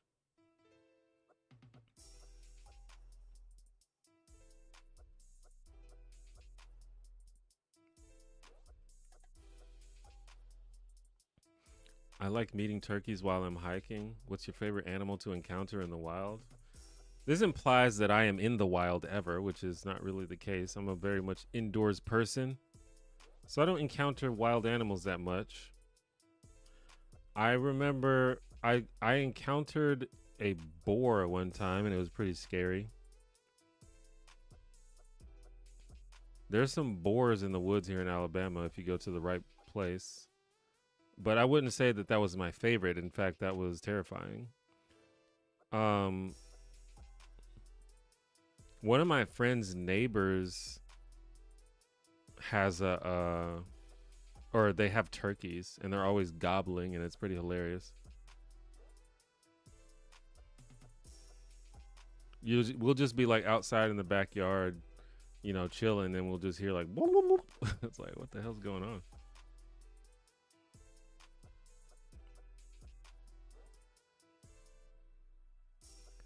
I have a hot take, but Marvel having Phase 4, which is so divisive, having is a good thing. IMO, it basically an experimentation to try new stuff, have different visual identities. Yeah. Um, yeah, I don't know. I have so talking to me about Marvel is a little bit weird because I'm kind of fully bought in on the Marvel thing and I'm kind of a fanboy at this point. So I'm like very sort of I'm very lenient with Marvel, I guess. I give them a lot of the benefit of the doubt, but I also think that I kind of understand that people are kind of sick of Marvel. But I think that people like go too hard on Marvel these days just to be contrarian. And I guess I kind of get that cuz people just got sick of just seeing Marvel everywhere at all times. But I never really had a problem with Phase 4. Um in fact, I think there's a lot of really good stuff in Phase 4. Like, well, I got to Phase 4 is Loki season 2 Phase 4 or Phase 5? Hold on.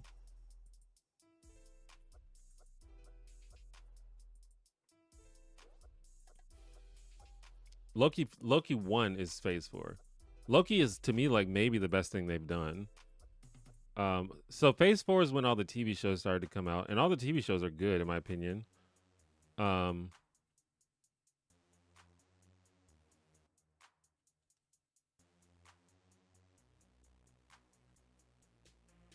and the Doctor Strange sequel was good, and the Black Panther sequel was good. So it's like most of the Phase 4 stuff was good in my opinion.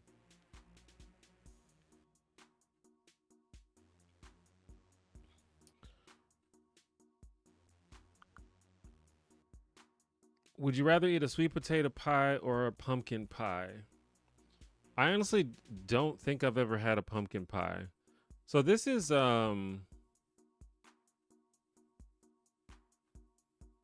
one of those things, like black people don't eat pumpkin pie for the most part. We eat sweet potato pie. So I'm not even sure if I've ever had a pumpkin pie.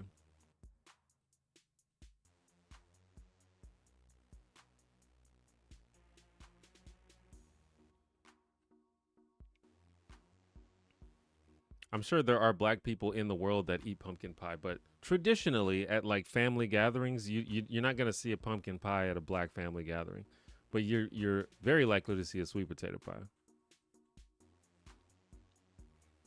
Do you think people should start being agnostic when it comes to religion, and if they want to convert to any religion you want? I don't know. I don't think that people should. I don't really feel like telling people what they should or should not believe. I don't really. I'm not really religious, and I kind of think religion is kind of bad. But at this current moment, I just don't think it's the thing that I'm focused on. So I don't really care what people believe. Just believe whatever you want to believe. Just don't be an asshole. That's really all I care about.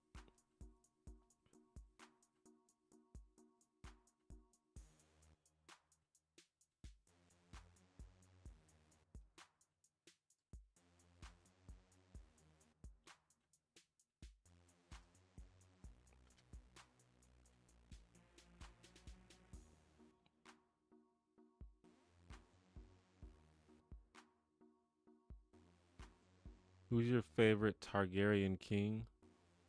Is that a Game of Thrones thing? I don't know anything about Game of Thrones either. I told you I don't watch nothing but sitcoms. I watch sitcoms and Marvel. That's about it. And YouTube. If I saw a turkey IRL, I'd shit myself. They are pretty goofy looking animals. Boars can be, yeah, boars are spooky. It wasn't even that big of a boar, but it's like, man, that's an actual boar. I'm out.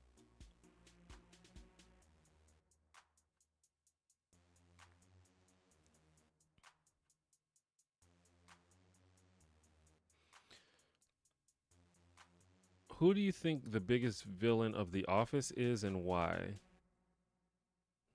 Comment from The Office US fanatic. Very very appropriate username. The biggest villain of The Office. Let's see. Of the entire series? I don't know. It goes back and forth because there are people who kind of start out at villains, but they're not villains.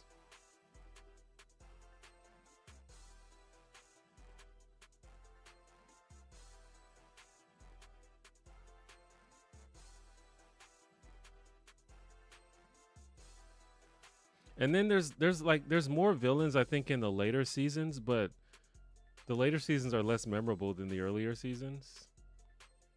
So I'm gonna go with who's the biggest though. You didn't say who's the best. Who's the biggest? I don't know.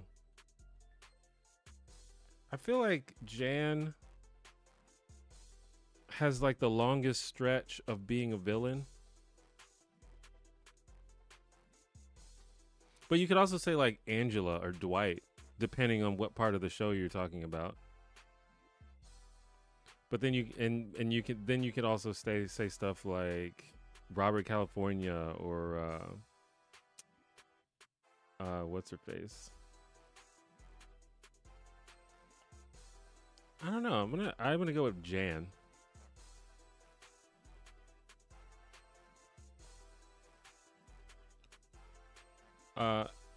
If you could live on another planet with all the comforts of home, but you would be the only person living there, would you do it? Probably not. Being alone would suck.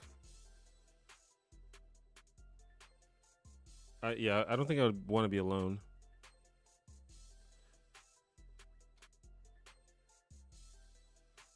What is AO3?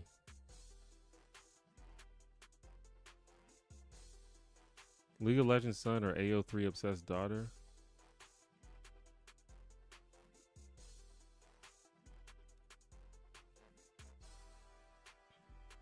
Why do we have to choose all pie is delicious?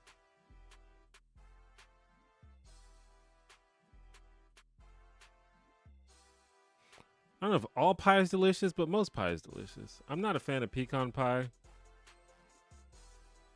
But I think I'm in the minority on that one, I think.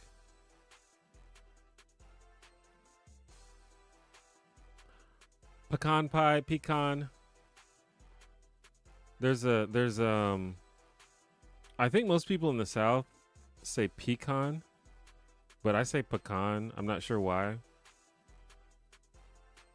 But I'm from the South and people like roast me all the time for saying pecan instead of pecan. Even though I think pecan is correct.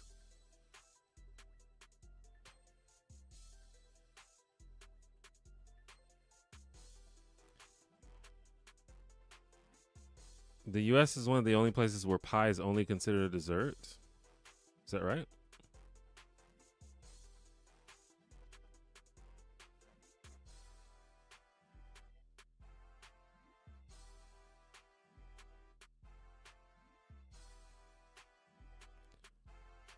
I know there's like savory items that are kind of like pie, but I guess that's not what you mean. You know, like a quiche is kind of like a savory pie. I love a quiche, by the way. Do you drink tea? If so, do you have a preference for ice or hot tea? Um, I don't drink like brewed tea, but I drink a lot of Crystal Light in my water, which is like iced tea. I drink that like every day. But I don't like brew tea leaves or anything like that.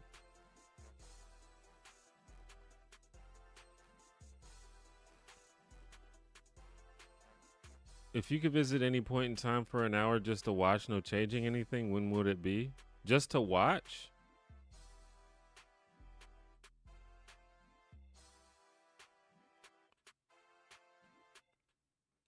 I don't know, man. There's a lot of interesting things to watch. Like watching, just watching the dinosaurs roaming around. That'd be sick. If I don't, as long as as long as I'm safe, obviously.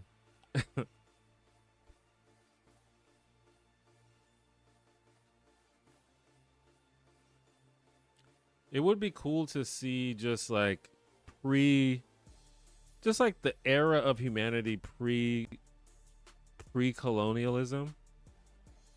Just watching like indigenous tribes like live their lives before the white people came.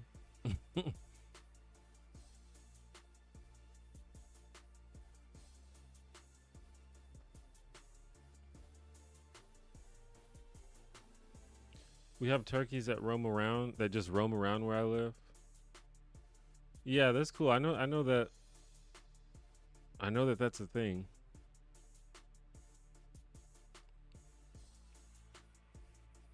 Believe whatever you want to believe, just don't be an asshole. Great idea to put on merch t-shirt. Hey, if you guys will buy it, I'll make it. Phyllis is 100% the most evil. I feel like that's a pretty hot take. Although Phyllis does have several very savage moments.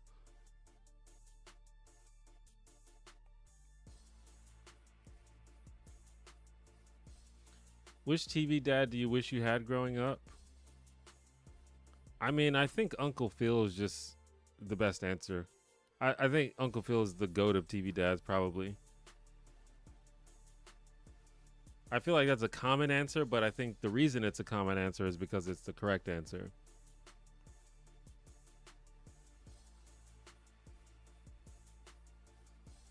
I think Dan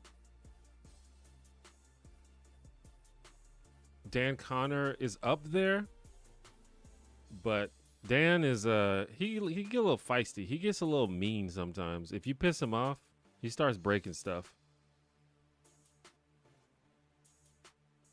But outside of that, Dan Connor's pretty good.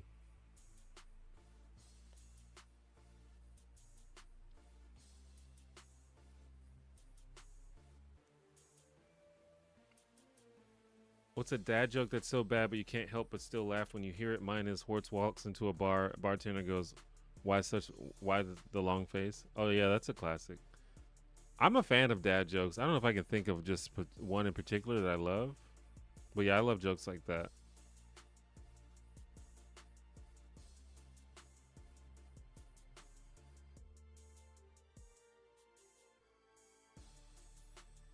I like the classic. What do you call a deer with no eyes? I have no idea. That's a classic.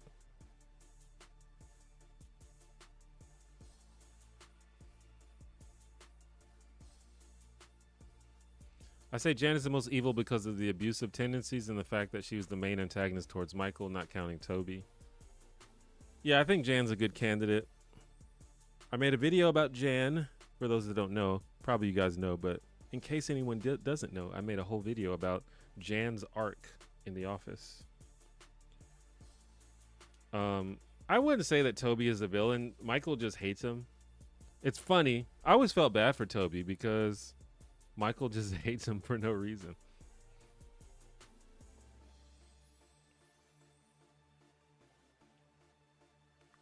Favorite character on the Jeffersons? I've definitely seen the Jeffersons. That's one of my favorite shows ever. But I feel like my answer is not that interesting because it's George Jefferson. Absolutely hilarious.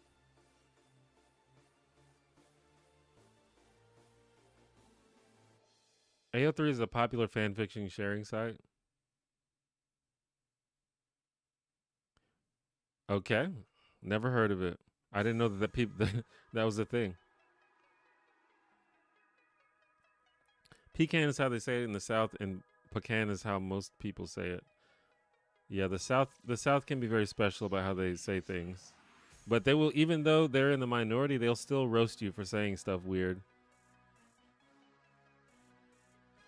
Chicken or apple pie is the two best pies. Chicken pie? You mean like a chicken pot pie? I love a chicken pot pie. I love an apple pie too. I made an apple pie a few years ago for Thanksgiving. It was really good. Maybe I should try it again for this Thanksgiving.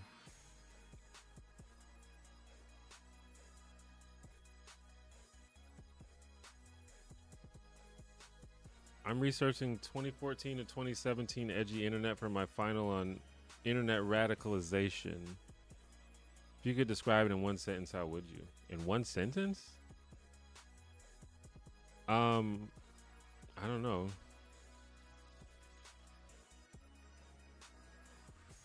I feel like that's just kind of too broad. And also one sentence. I'm bad at describing anything in one sentence. Um,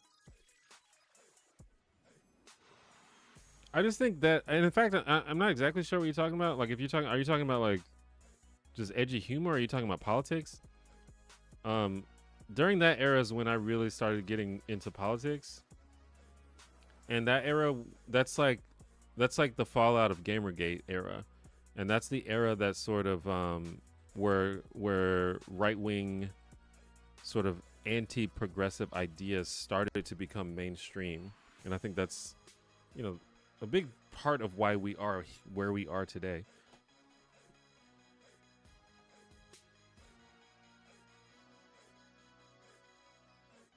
I'd witnessed the death of Jesus and record it with my phone so I could prove definitively that he wasn't reborn. I guess that's one way to do it. I don't think people would believe you even if you had video of it. Dinosaurs was also my number one. Yeah, I mean, it would just be so cool to see the dinosaurs with my own eyes.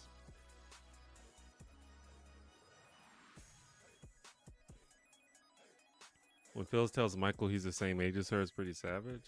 I guess, but Michael was kind of, wasn't he already being a dick? I can't remember the exact context. Because Michael was trying to make it seem like Phyllis was so much older than he is. So Phyllis was just setting the record straight.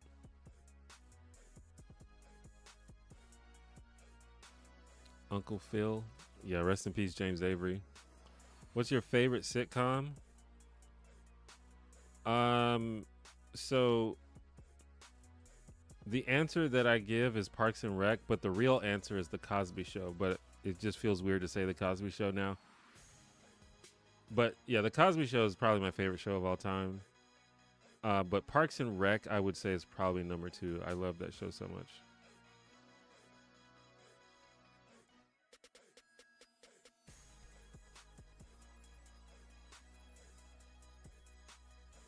The Office is up there, though. I think The Office is one of the best shows ever made. Top 10 for sure. How long did growing your hair that long take? I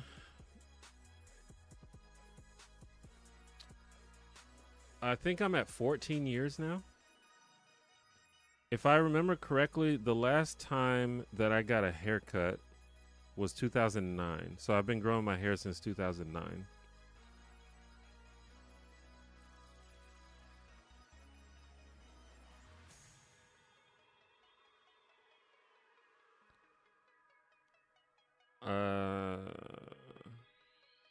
Do you have trouble rewatching the Cosby Show, knowing what we do about Cosby now?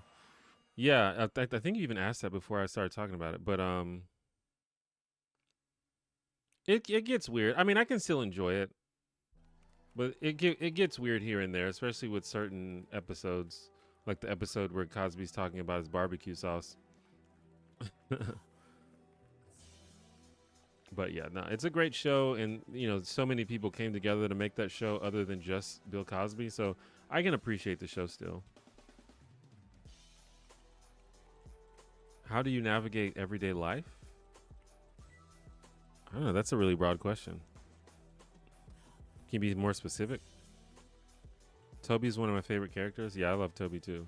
I feel sorry for him, but I think Toby is one of the funniest characters on The Office. Sometimes it's not even his lines. It's just the way he looks, like the faces that he makes. Why am I muted? Are you muted? I don't think you're muted. But you might, if you're typing something that the robots think is sus, they might not let your comment through. I have to turn live chat on. I had it on top chat. Do you think the secret to immortality will be discovered in our lifetimes? I doubt it. Even if it is, though, it won't be available to any of us, probably.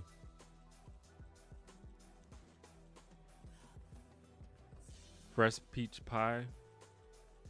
Yeah, peach pie is good. Gamergate didn't go away. It rebranded and expanded. Yeah, I mean, I think MAGA is just the new Gamergate.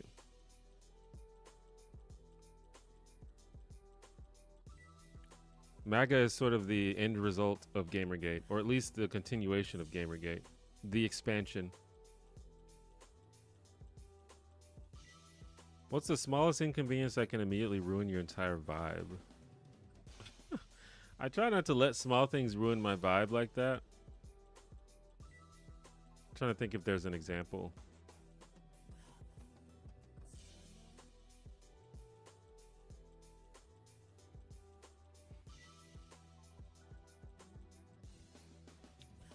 I don't know. I used to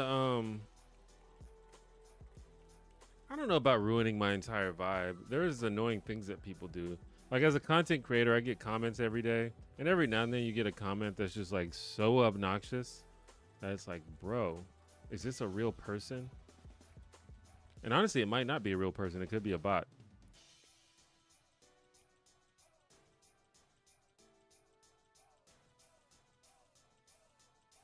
But a lot of times people just sort of leave comments, and then I'll like respond, and then they'll be like, "Oh, my bad."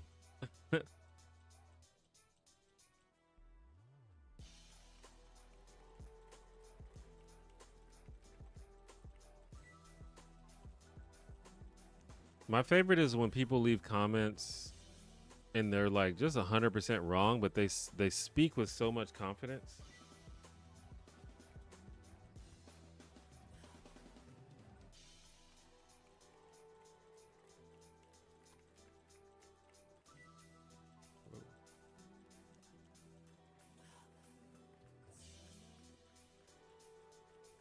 And that happens at least a couple times on every video.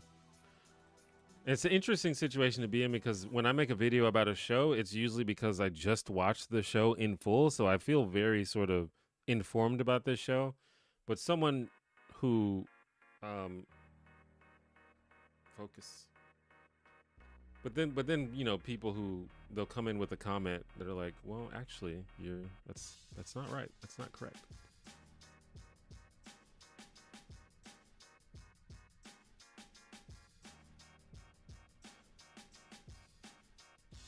I used to enjoy Steven Crowder and Ben Shapiro during those days. Dark times.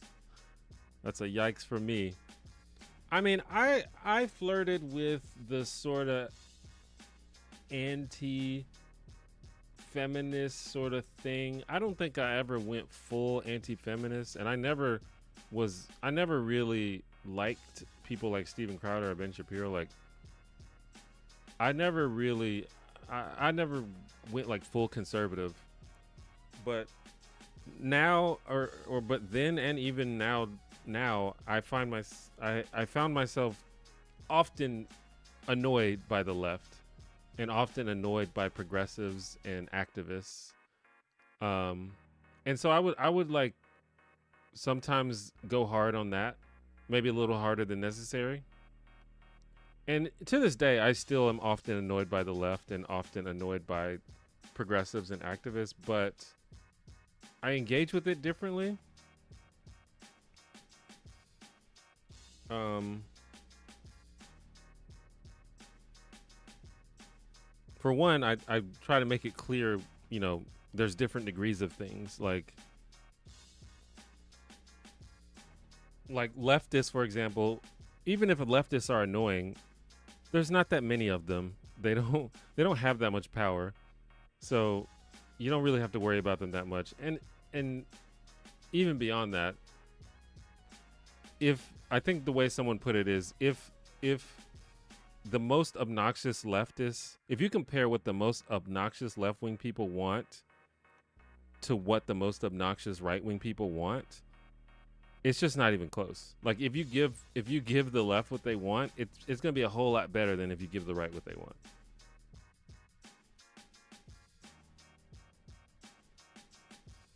Um, but and that's another reason why I don't talk about politics that much, because it's you can't, like, nuance is not really um people don't want to hear stuff like that. They just want to hear the hot takes. They want to have their biases confirmed. They don't want to be criticized. They just want their opinions to be validated. And I'm not really interested in that. Like, I briefly tried some content where I was like, I'm going to try to break down some arguments and explain why they're bad and why they're maybe how they could be better. And I was like, I'm gonna do this for everybody. I don't want it to be just conservatives that I'm criticizing, because people on the left say dumb shit too. But it doesn't really work like that, because when you criticize the people on the right, you're gonna get some people on that watch you that agree with that. But as soon as you criticize their side, they're gonna be like, "Oh, you suck, actually."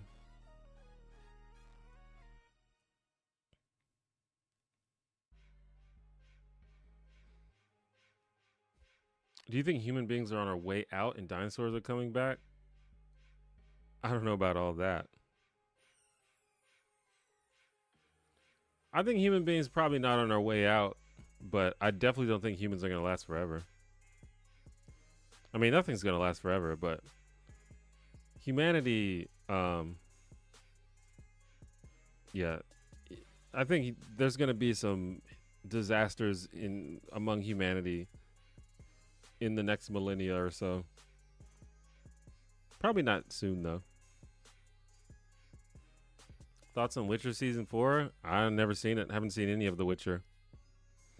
There's a new single camera sitcom called DMV. Yeah, I've seen ads for that. I'll probably check it out at some point.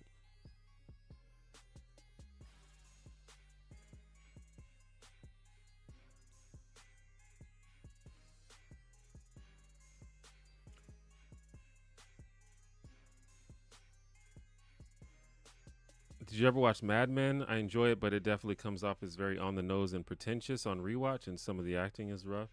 I've never seen Mad Men, actually. I need to check that out too. So many things to watch.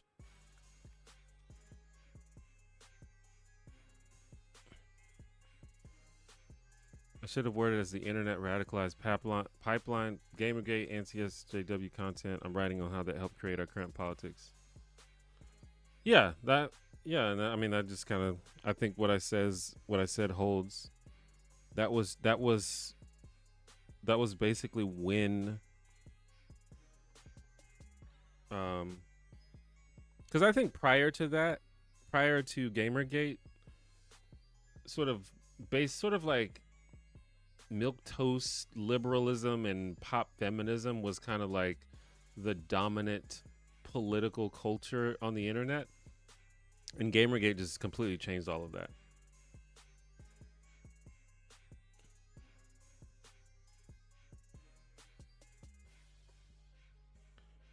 Have you ever danced with the devil in the pale moonlight? Uh, the Captain America, I understood that reference meme.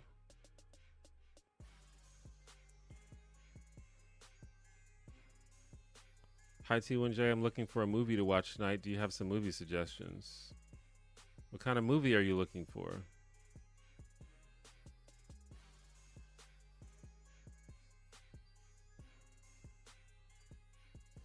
What genre? MTG resigned? What, like Marjorie Taylor Greene? Interesting. I don't know what. I really don't know what's going on with her.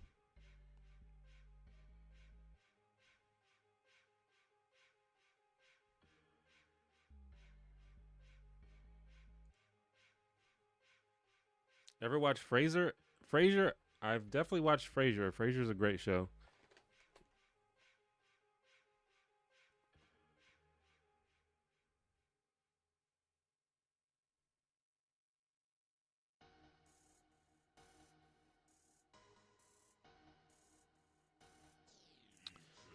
Do you prefer your sitcoms to have some level of emotional buy-in, even if it's relatively low? Like, is that part of why Parks and Rec or Cosby Show clears something like 30 Rock or Seinfeld?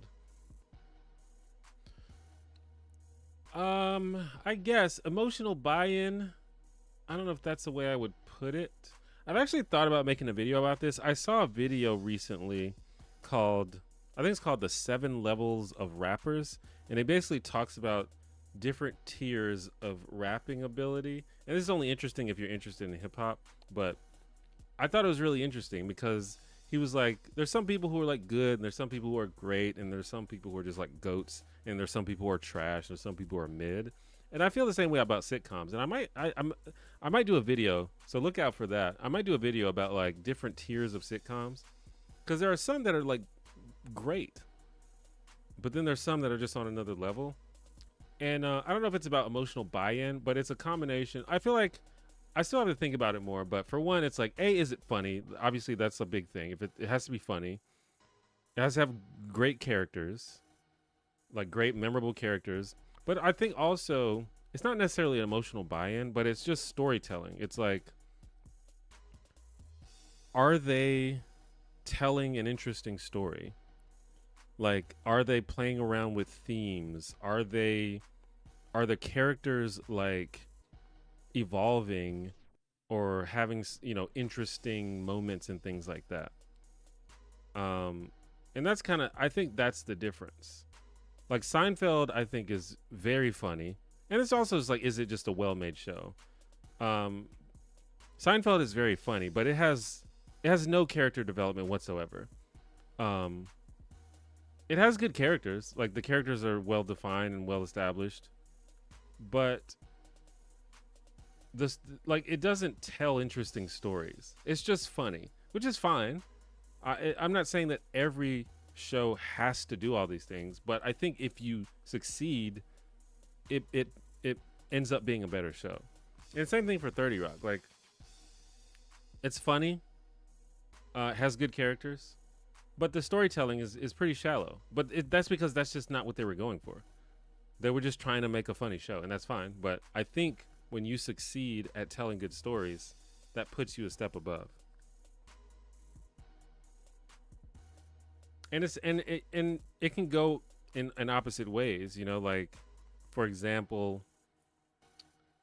The Good Place. I think The Good Place is a great show, but I think The Good Place is less funny than Parks and Rec and 30 Rock and Seinfeld. So I don't think I would put The Good Place in the GOAT category, but it's a perfectly great show. It's kind of funny, like it's funny enough, but it doesn't like make me laugh out loud as much as like Parks and Rec and the Cosby Show and stuff like that. It has great characters, tells a very good story. Storytelling is on point, but I think it lacks in the funny. So, different categories can bring the show down a little bit.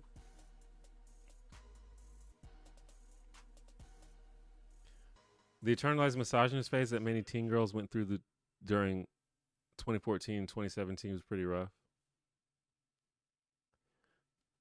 Yeah, I could see that. I mean, I don't obviously I don't have any personal experience with that, but I could see that. I think I don't know. I think that was just a weird time for everybody because like I was saying before, I wanted to be objective and I want to make sure I wasn't like b- becoming part of a cult or whatever. But sometimes by trying to avoid one cult, you end up joining another one. Will you be making more videos about The Office?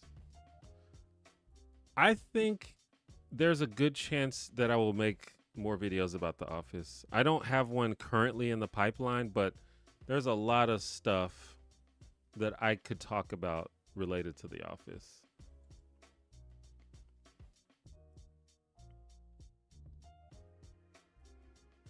So I don't think anyone should be surprised if another one comes out at some point. For me, it's the inconsistency with the purity testing. If you're a lib and you make a mistake, they immediately want you gone. But if you're a leftist, you can do whatever you want and they don't care. Yeah, I mean, and that's just kind of tribalism, I think. And yeah, that happens in like a lot of communities, not even just in politics, but yeah. Um, but I don't know, like I don't know if you can do whatever you want. I think I think leftists are looking for opportunities to disown people. But it depends though. Like if you're part of someone's audience or if you're like a big fan of someone, you probably will have you'll be much more lenient for that person.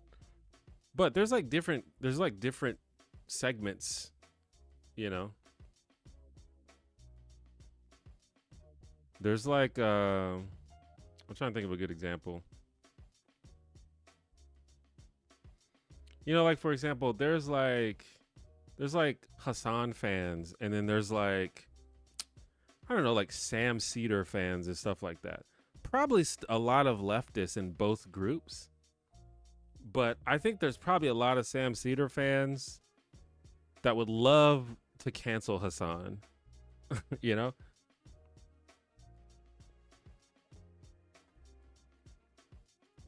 And vice versa. I don't know if that's the best example, but that's just the first thing that came to mind.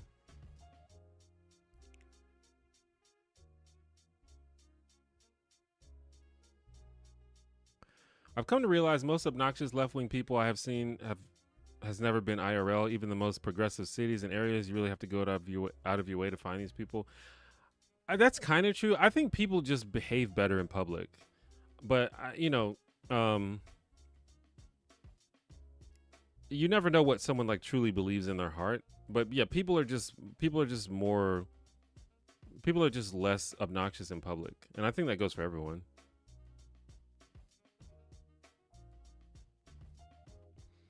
Will you make a return to creating political content, or are you done with it entirely? I have no intention of going back to it.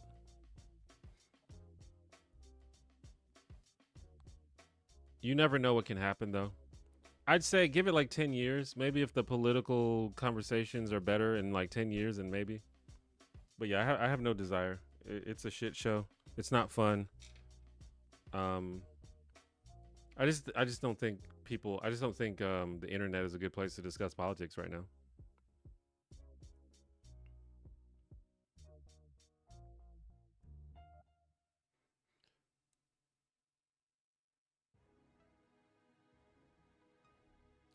Mainly because most liberal media in the U.S. are just moderate centrist Republicans, hence why they critiqued Kamala more than Trump and blamed radical far left progressives for Kamala's loss.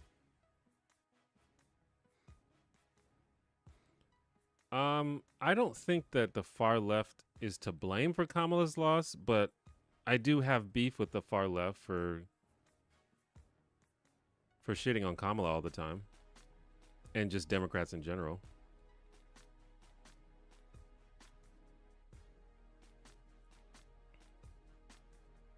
Which I mean, not to say that Democrats shouldn't be criticized, but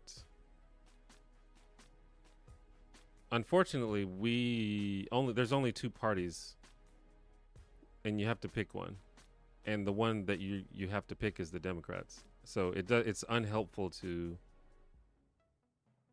act as if the Democrats are, the same as Republicans, which is what a lot of leftists do. I find that quite obnoxious. That's a Batman reference, my guy. Yeah, I meant the meme. There's a meme of Captain America saying, I understood that reference.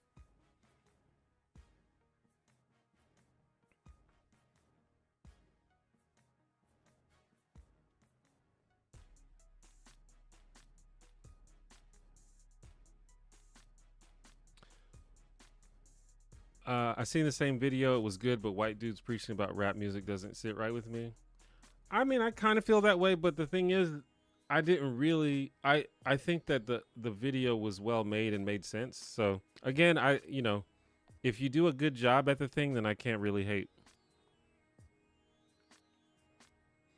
Like we're in a day and age where black culture is just everywhere.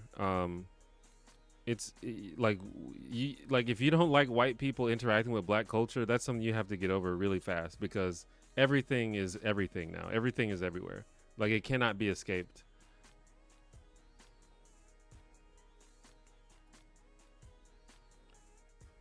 Now if he was just full of shit and said a bunch of nonsense that didn't make any sense, that's one thing. But it was a pretty good video. I didn't agree with every single part of it, but overall, I think that he made some good points.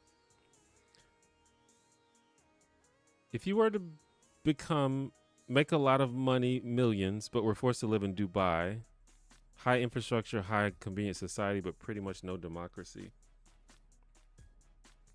I definitely don't want to live in somewhere that doesn't have democracy. So that's a hard pass, I think. Have I seen Frailty? I think I have seen Frailty.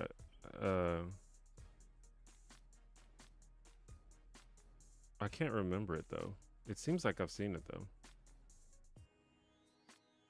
But yeah, I don't remember it, so I guess I might as well have not seen it. I have to like back up for the camera to notice me, which is weird.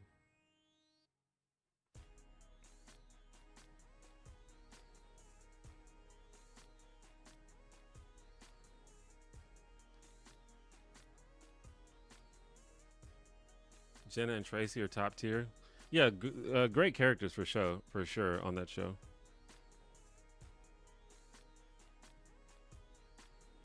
Hypothetical question: which Huey Lewis in the News album would you play to drown out the screams of your victims? This is an American Psycho reference. Cool. I understand that reference as well.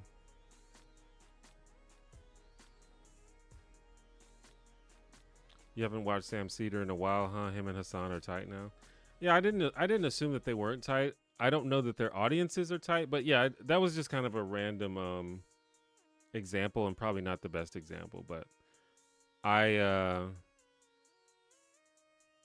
just kind of dispute the idea that leftists don't disown other leftists, because they definitely do.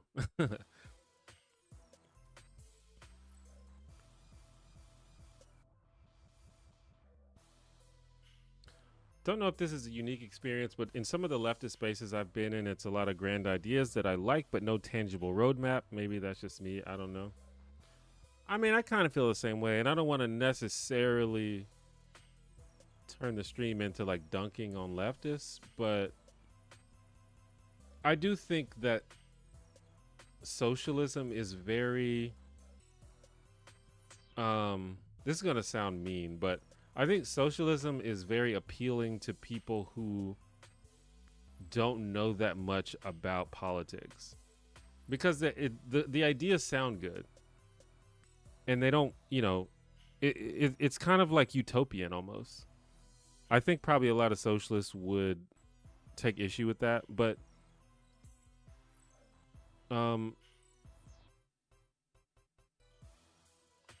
it's kind of like utopian, and especially when you talk to certain people, the way that they talk about it is like very utopian. Now, of course, there are leftists who are very smart and have done a lot of studies and read a lot of books and probably can talk about things a little bit better. But like your average, social media random anonymous person is not necessarily always that person.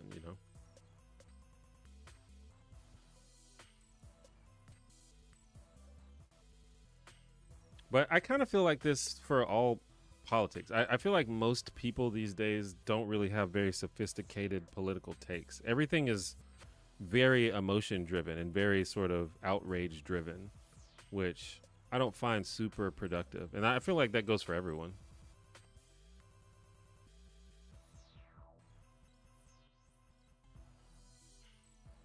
Well, not for everyone, but like for it's not unique to one political alignment.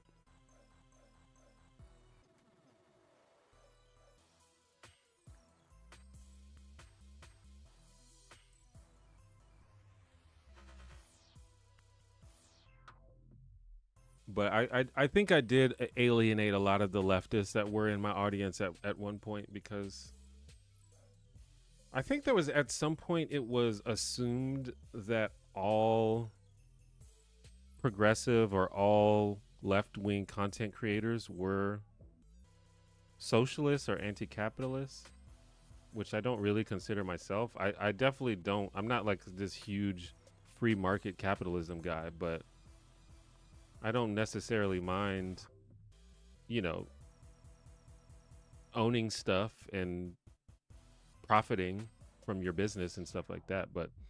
Um,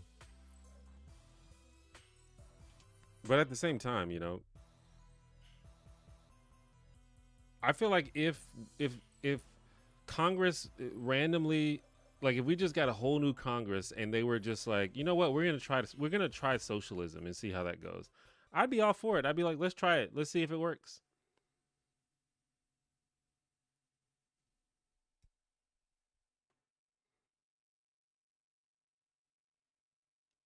But I'm not one of those people that is like we must eliminate capitalism or else, you know, like we must burn everything down and start over. Like I don't really feel like that.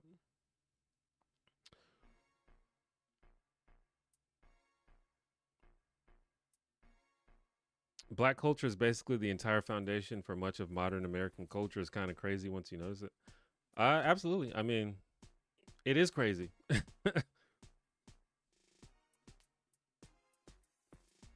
I think, especially as an older, well, I don't know if older, I don't want to be glib, but, as a black dude who's now in his 40s, it's wild to see stuff uh, catch on or like slang terms that white people discover that I was saying when I was a kid, but white people just now discovered it, and now it's like automatically mainstream and cool now. Like I remember when twerking became really big, when everyone would talk about twerking all the time, and I was like, bro, we were talking about twerking in fucking elementary school. In like 99, we were talking about twerking. What are you talking about?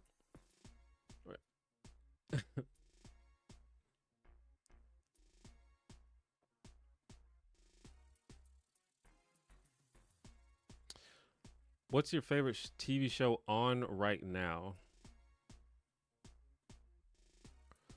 I don't know what is on right now. I don't know if I watch anything that's on right now. Abbott Elementary is pretty good.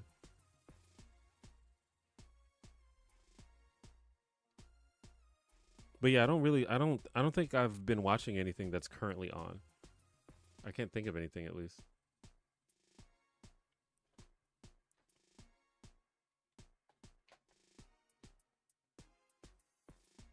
Um I'm probably going to stream for another 30 minutes just a heads up. Thoughts on cultural appropriation? Is it a thing? Not sure what to say when my daughter asks why her black friends get to have cool hairstyles and she doesn't. So, I made a video about this a while ago, back in when I was still doing that kind of thing. So I think if you want sort of a cohesive idea of what I feel about that, you can check out my video. It's called Cultural Appropriation Revisited, I think. It has Miley Cyrus on the thumbnail. um I also probably, obviously black people have different ideas on this, and so I don't intend to, nor do I want to be perceived as like a spokesperson for all black people or all people of color. But I don't really care that much about the whole cultural appropriation thing. It's really just about respect. You just have to think about you have to think about the history of things, or think about the significance of things, and then like decide where to go from there. Cause like in some cases there's just a matter of like respect, like if it, like, for example, if you wear like a Native American sort of headdress, it's like for like a Halloween costume or something, it's like that's just disrespectful. And you have to think about like, well, okay, well, what is the significance of something like this? And if you look it up, you see that those things are like very significant to those people. It's like, and if you don't understand that, you can think of it as like you know how people complain about stolen valor when people who weren't in the military wear like military uniforms and stuff. It's like the same thing. It's just disrespectful. But at the same time, you can also appreciate other cultures. You can participate in other cultures. Like a lot of Americans love anime, but anime is part of Japanese culture, But I don't think that Japanese people care that Americans like anime. Like, I don't think that they're offended by that, because they understand that people are appreciating their culture. And it's the same thing with like white people who rap, or anyone who's not black who enjoys hip hop or is involved in hip hop. It's just cultural exchange, cultural appreciation. I think the issue with appropriation happens when you're like, I see something that another culture is doing and I want it. I want it for me. And that's just a little cringe. If you see something that's like, oh, that's really cool, I would like to participate in that. I would like to see if I can get involved in that or learn more about that because it's interesting to me. So I'm going to go, inform myself and learn the history and talk to these people. That's totally fine. I do think sometimes people take it a little bit too far. Like, it doesn't matter what kind of hairstyles you have. Like, I don't care. And again, I'm just one person. Not everybody agrees with that, I guess. But I honestly and truly 100% don't give a shit what your hair looks like. I don't care if you got dreadlocks or if you got braids. I just don't care at all. It doesn't matter. It's hair.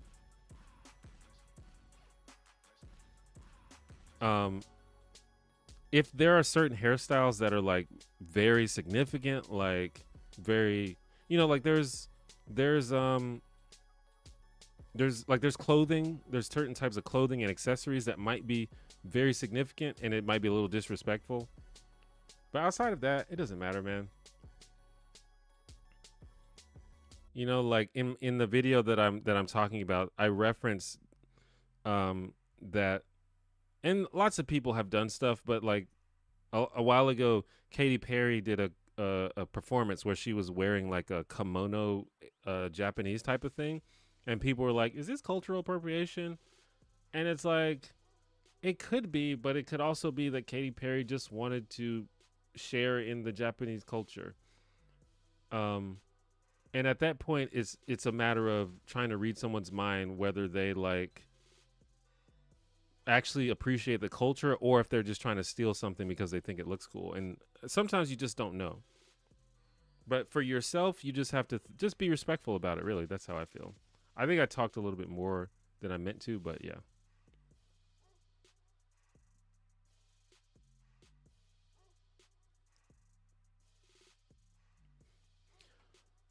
Have you ever mixed soy sauce and orange juice? I swear to God, it's good, incredible with sushi. Oh, as a dipping sauce, I could see that. I thought you meant just drinking it. I'm like, what are you talking about? But yeah, to dip something like to dip sushi in, that seems like it could be good. I've been to Dubai. I was impressed by the high infrastructure and high convenience too, and I'm also guilty of liking luxury and gaudy things. But after a week, you realize that's all there is. Yeah, I've never been there. I don't know much about it. It's probably a cool place to visit. But I don't know. And this is, I talk shit about America a lot, but I think there are definitely things that have been instilled in my brain just from being an American, and the idea of being free and being in democracy and freedom of expression, freedom of religion, I all of that stuff is valuable to me, and I would never want to live somewhere that doesn't have all of that. I don't know anything about Dubai. They might have that stuff, but I just don't know.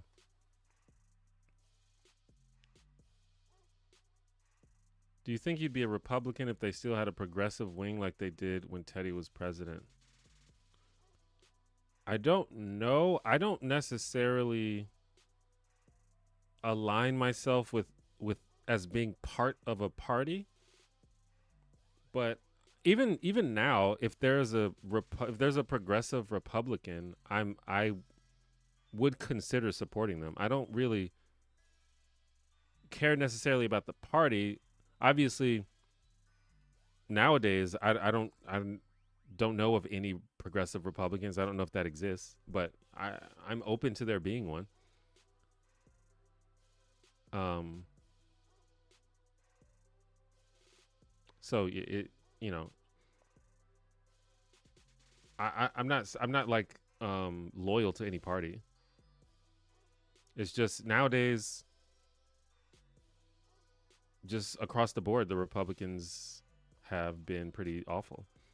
The Democrats are not great, but they're just across the board better in like every way. At least as far as I've seen.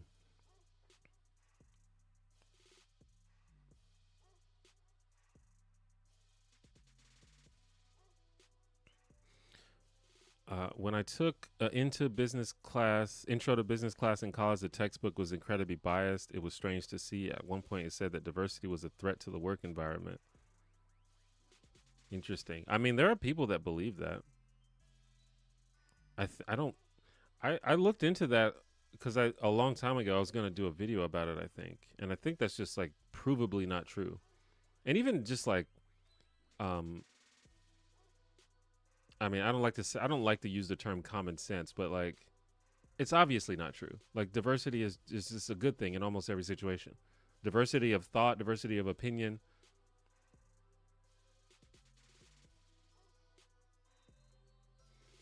I physically cringe when I hear white people talk like they're black. If it ain't your culture, you shouldn't imitate it.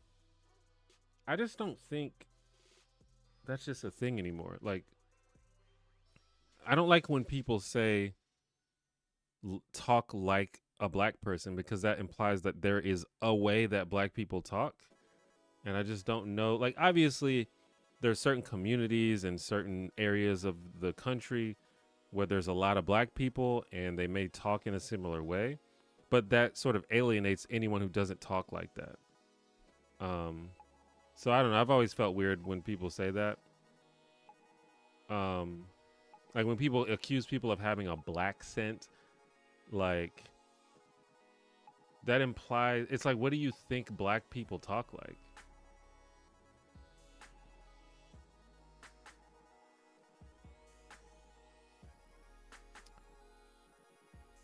Hot take: adult versus children's film is outdated. If a film is good, then it doesn't matter what age group it was for.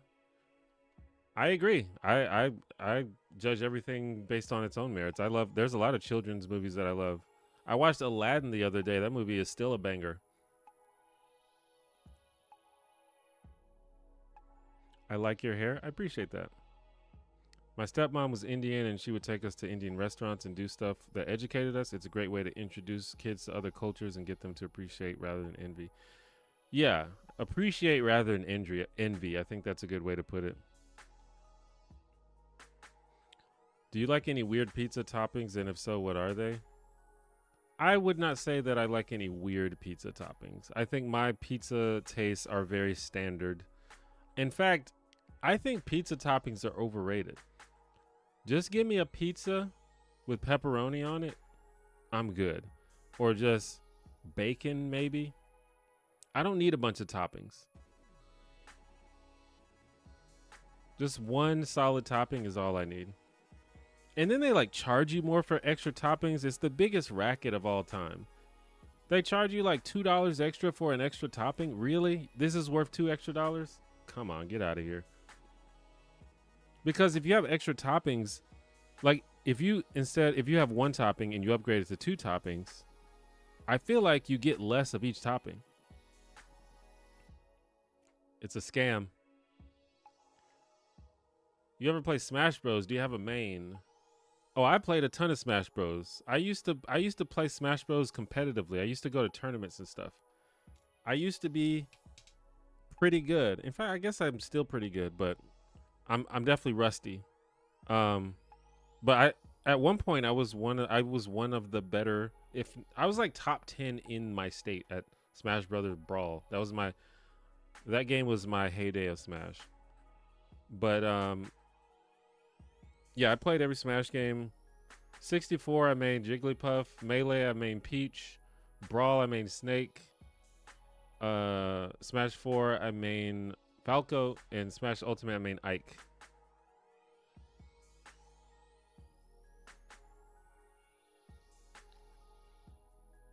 Every election since Obama has been choosing the least worst candidate.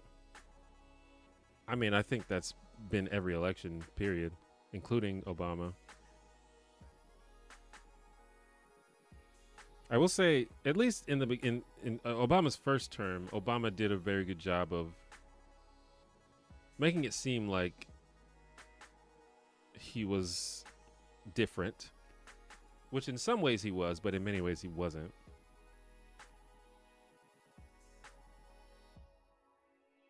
Hi from Brazil. Love your content, man. Thank you. Have you been watching Pluribus? I have not. Someone was talking to me about this though. But yeah, I haven't seen it.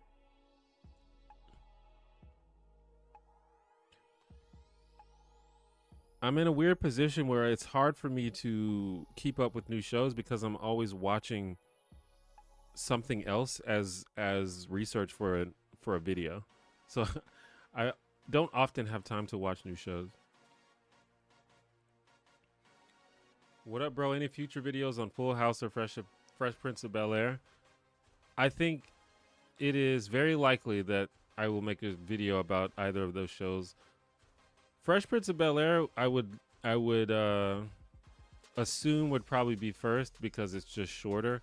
Full House is a there's so many episodes of Full House. I think there's over 200 episodes. So it'll take me a while because even if I've seen a show before, I feel like I have to rewatch the show in full before I make a video about it because I just want to get all those details.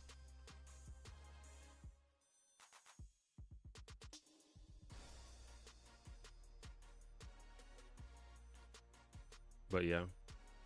Studies show that diversity is key to thriving life. Our ocean would be dead without various plant life, fish. Yeah, just in almost every situation, diversity is better. But I think the thing is, the people who don't want diversity, they don't necessarily want the best outcome. They just want the best outcome for themselves or for their group. So like, for example, if you have a company and you're a white man and you want your company to do things that benefit white men, then it makes sense for you to only hire white men. But if you want your company to be just good in general across the board, then you probably want some diversity. Because different people from different backgrounds have different ideas, different perspectives, and that's just gonna, it's just gonna affect everything in a positive way. People say that I typically understand it to mean using AAVE or talking with a more southern twang that is associated with how many black people are portrayed to speak in media. Yeah, I mean, I get it, but I don't know. I guess I just don't care. Um, I mean, it's a little bit cringe to talk in a way that you don't actually talk. But some people talk like that. Like, there are definitely white people who grew up around black people that actually genuinely talk like that. And also, like I said, there's, the cultures are together now. They're not separate anymore. I just think it's just unreasonable to expect people to see something they think is cool and not emulate it, like gay black people came up with Yas Queen, but white people saw it, white women saw it and thought it was cool, and now they say it, and it's not going away,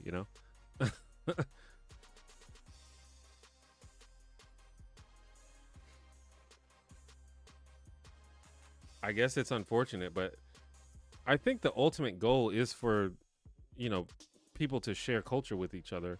It's just, like I said before, it's just a matter of being respectful. Pineapple belongs on pizza. Like I always say, you're probably never going to find me ordering a pineapple pizza, but if someone else orders a pineapple pizza and it's there, I'll probably eat it.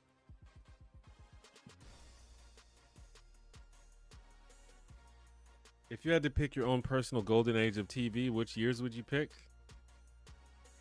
Well, I love sitcoms, and I think that the best era of sitcoms is actually quite recent. I think the 2010s has probably been the best era of sitcoms. Parks and Rec, Modern Family, there's stuff like Insecure, there's like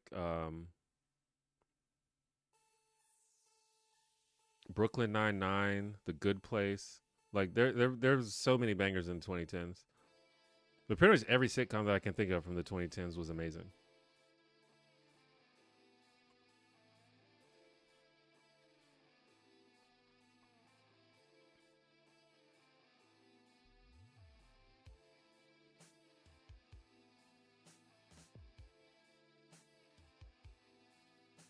Except Two Broke Girls. I hate that show.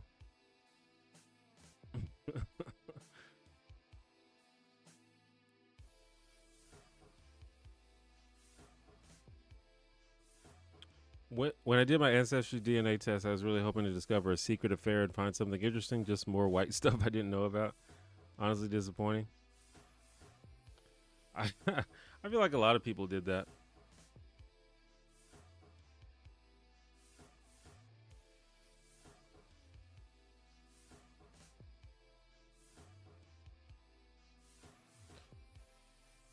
Estero's Wicked Little Girls on vinyl just arrived at my door today. Just excited. Oh yeah, Estero's cool. I might actually have an Estero CD. I don't. I think one of my friends gave me an Estero CD a long time ago, and it ended up being like really good. I was like, oh shit. Because I would have not known anything about Estero before that. If I had to pick a favorite sitcom, it would be Young Sheldon. Young Sheldon is actually pretty good. It's a pretty good show. I don't know if I've ever heard someone say it's their favorite sitcom, but I can't even be mad at that opinion because it's a really good show. I only just now watched your video about Roseanne and sitcom nuances. Got me subscribed. I appreciate it. I'm glad you liked it. That video did really well. That video did way better than I thought it was going to do. But yeah, people just really felt that video. Do you have a favorite Britcom? I don't know enough about. I assume Britcom is British sitcom. I don't really know enough about them to pick a favorite. I've seen one or two.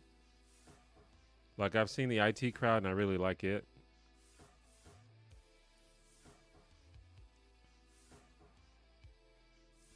9:30 a.m. from Vietnam. What time is it where you are? It's 9 p.m. 8:51 p.m. where I'm at.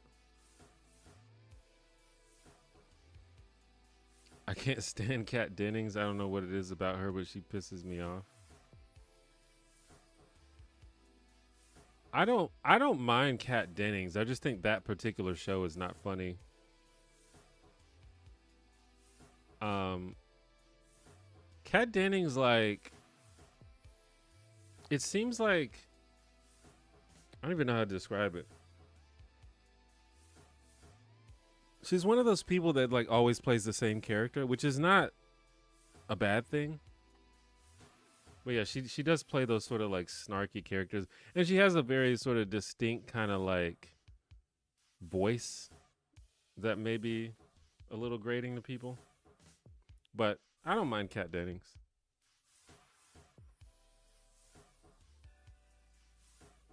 My boyfriend thirsts over her, so maybe that's why. I mean, I think Kat Dennings is pretty attractive. I think Kat Dennings, especially if it's from that show. Well, I'm out of focus again. Come on, camera, get me.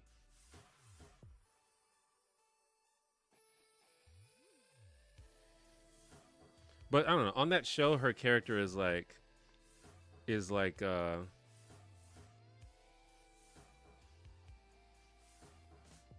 promiscuous, I guess, which uh men might be down with. Backing up was working before. It's not working now.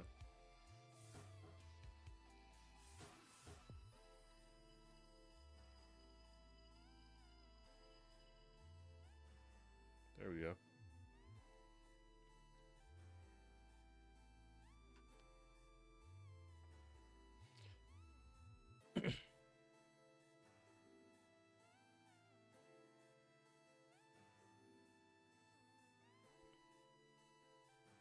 But I all that to say is I understand a man thirsting over Kat Dennings. I get that. um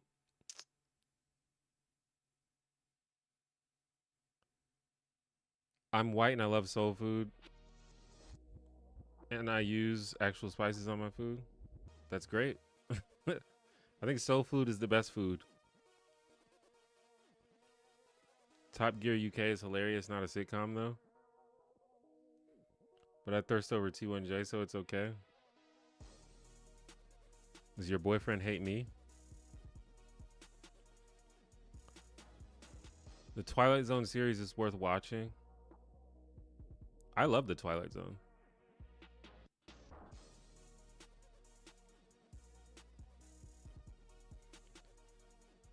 I think this might be an interesting take on DNA tests. I would like one to feel less connected to my mother and closer to everyone else.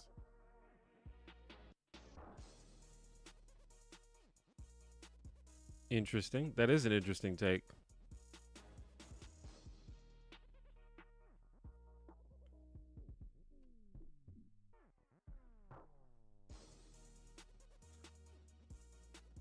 I'm still not sure if it's a good idea to send a company your DNA, but everybody's kind of already done it now, I guess. Anyone who's gung-ho about being on a sitcom with Tim Allen? I don't really know a lot about Tim Allen. I guess he's a conservative, but I don't know anything that he specifically has said. But I'm not gonna begrudge anyone that's working. Like if they came to me right now and be like, we'd like you to be on a show with Tim Allen, and we're gonna pay you like $10,000 an episode, I'm probably taking that job.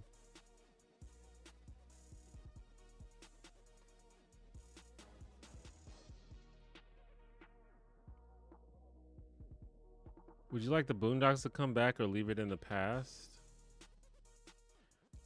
Like with everything, I'd have to see it. If it's good, that's cool. I think it would probably have to be a little bit different than it was. That show was wild. and maybe a little bit of its time. So they might have to adjust it a little bit, but it could still work.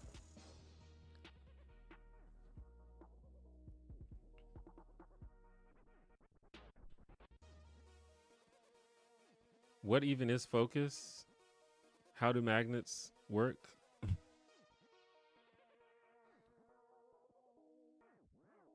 Who knows? I watched all 5 seasons of Two Broke, and most of the jokes are celebrity references or sex. Def not for everyone, but I liked it. I mean, again, the fact that that show even has 5 seasons means that there was an audience for it, that it kept getting renewed. So it's definitely, yeah, everyone has their own thing. But man, I watched that show, and I just don't laugh at all. I just find it completely unfunny. Now, obviously, I haven't seen every single episode or anything. There might be some funny episodes, but man.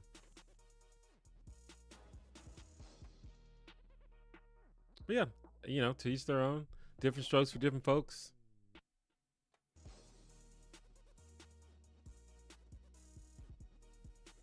There's a lot of shows that I like or have fond memories of that other people don't like.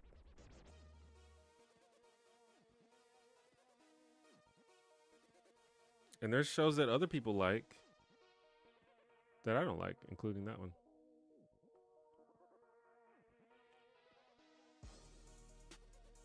And it's not even that I don't like it. I just don't think it's funny.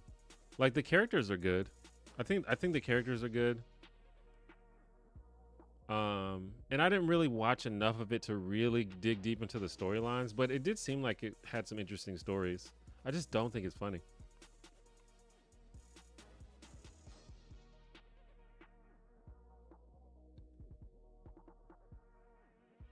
Any episode of Twilight Zone that stands out, the one about the kid that punishes people, still scares me.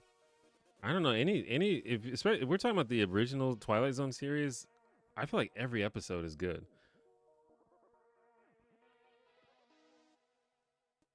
There's the episode where the guy makes a deal with the devil to live forever. Banger. There's a classic episode where the end of the world happens and the guy breaks his glasses so he can't read his books. There's the episode where there's these people that are like trapped in like a bucket or something, in like a giant container, and they don't know what's going on, but then they pan out and it reveals that they're just children's toys.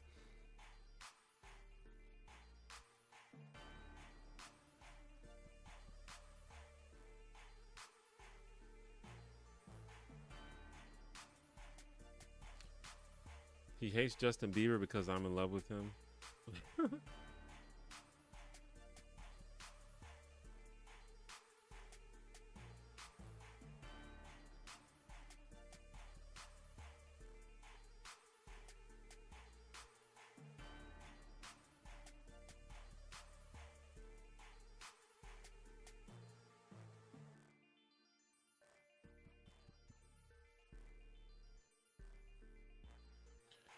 But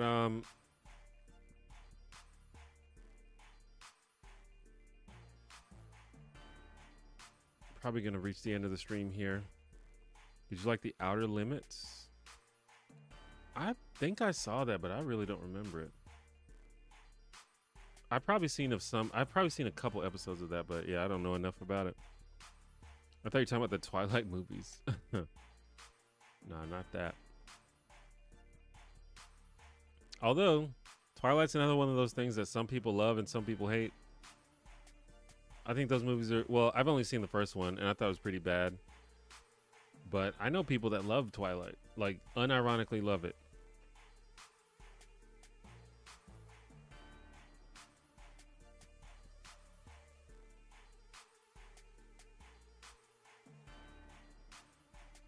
Thoughts on Blackish? I feel like that show is a whitewashed, safe black show. Whitewashed?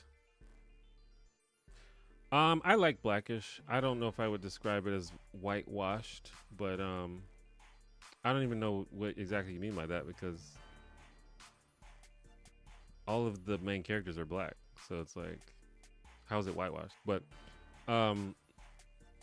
I don't know, like if you it depends if you want like an edgy black show or something that gets like really really into the weeds of things. Maybe that's not the show for you, but I don't think it needs to be that. I think everything has a different purpose. But I like Blackish a lot actually. I thought it was pretty good.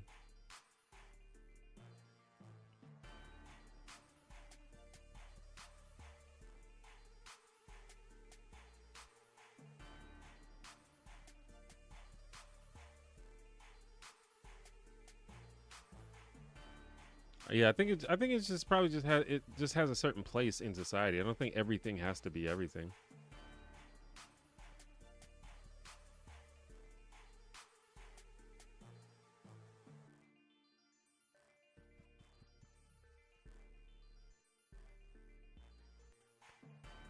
Do you do unqualified complex mental health takes? Probably not. I mean, if you ask a question, I will try to answer it. But if I don't know the answer, if I don't have any insight, then I will not be able to.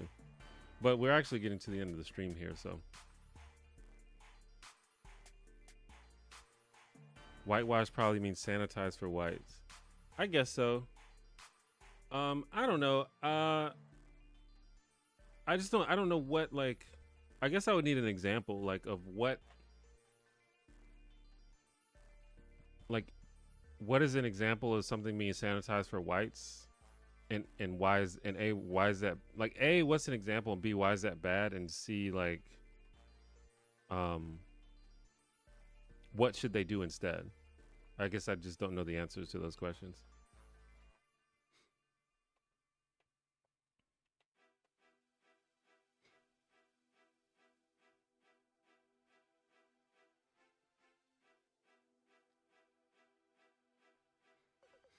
But I also think that just different things have different purposes and different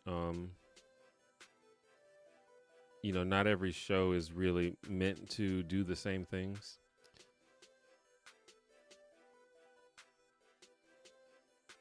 The Twilight movies did all the main actors dirty. I had no idea Kristen Stewart was a good actress until I found the movie Panic Room.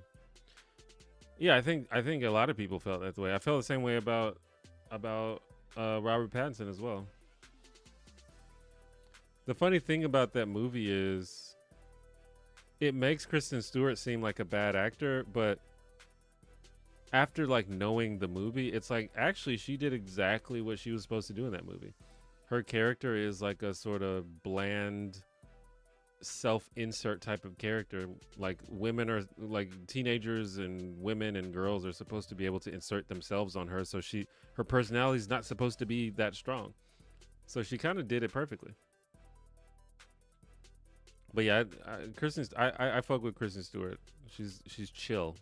Every time I see an interview with Kristen Stewart, I'm like, that girl's cool. I like her.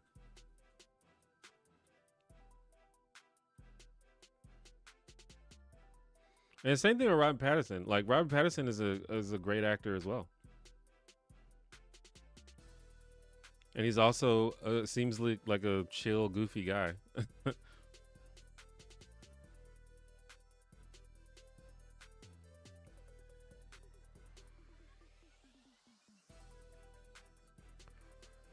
I think what they mean is shows that portray black characters without any or minimal humor that could potentially offend white people. Maybe. I need an example though. I don't know if I think that Blackish does that though. But I different ideas.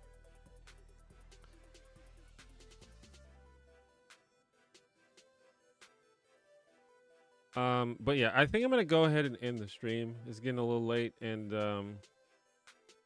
it's been a lively conversation though. I appreciate it. But yeah, thanks for hanging out with me as always. Hope you guys enjoy your weekend. Those of you that are celebrating Thanksgiving, I hope you enjoy that. I'm not sure if I'm going to stream next week due to the holiday. I may stream next Friday, though. Definitely not next Thursday. So keep an eye out for that.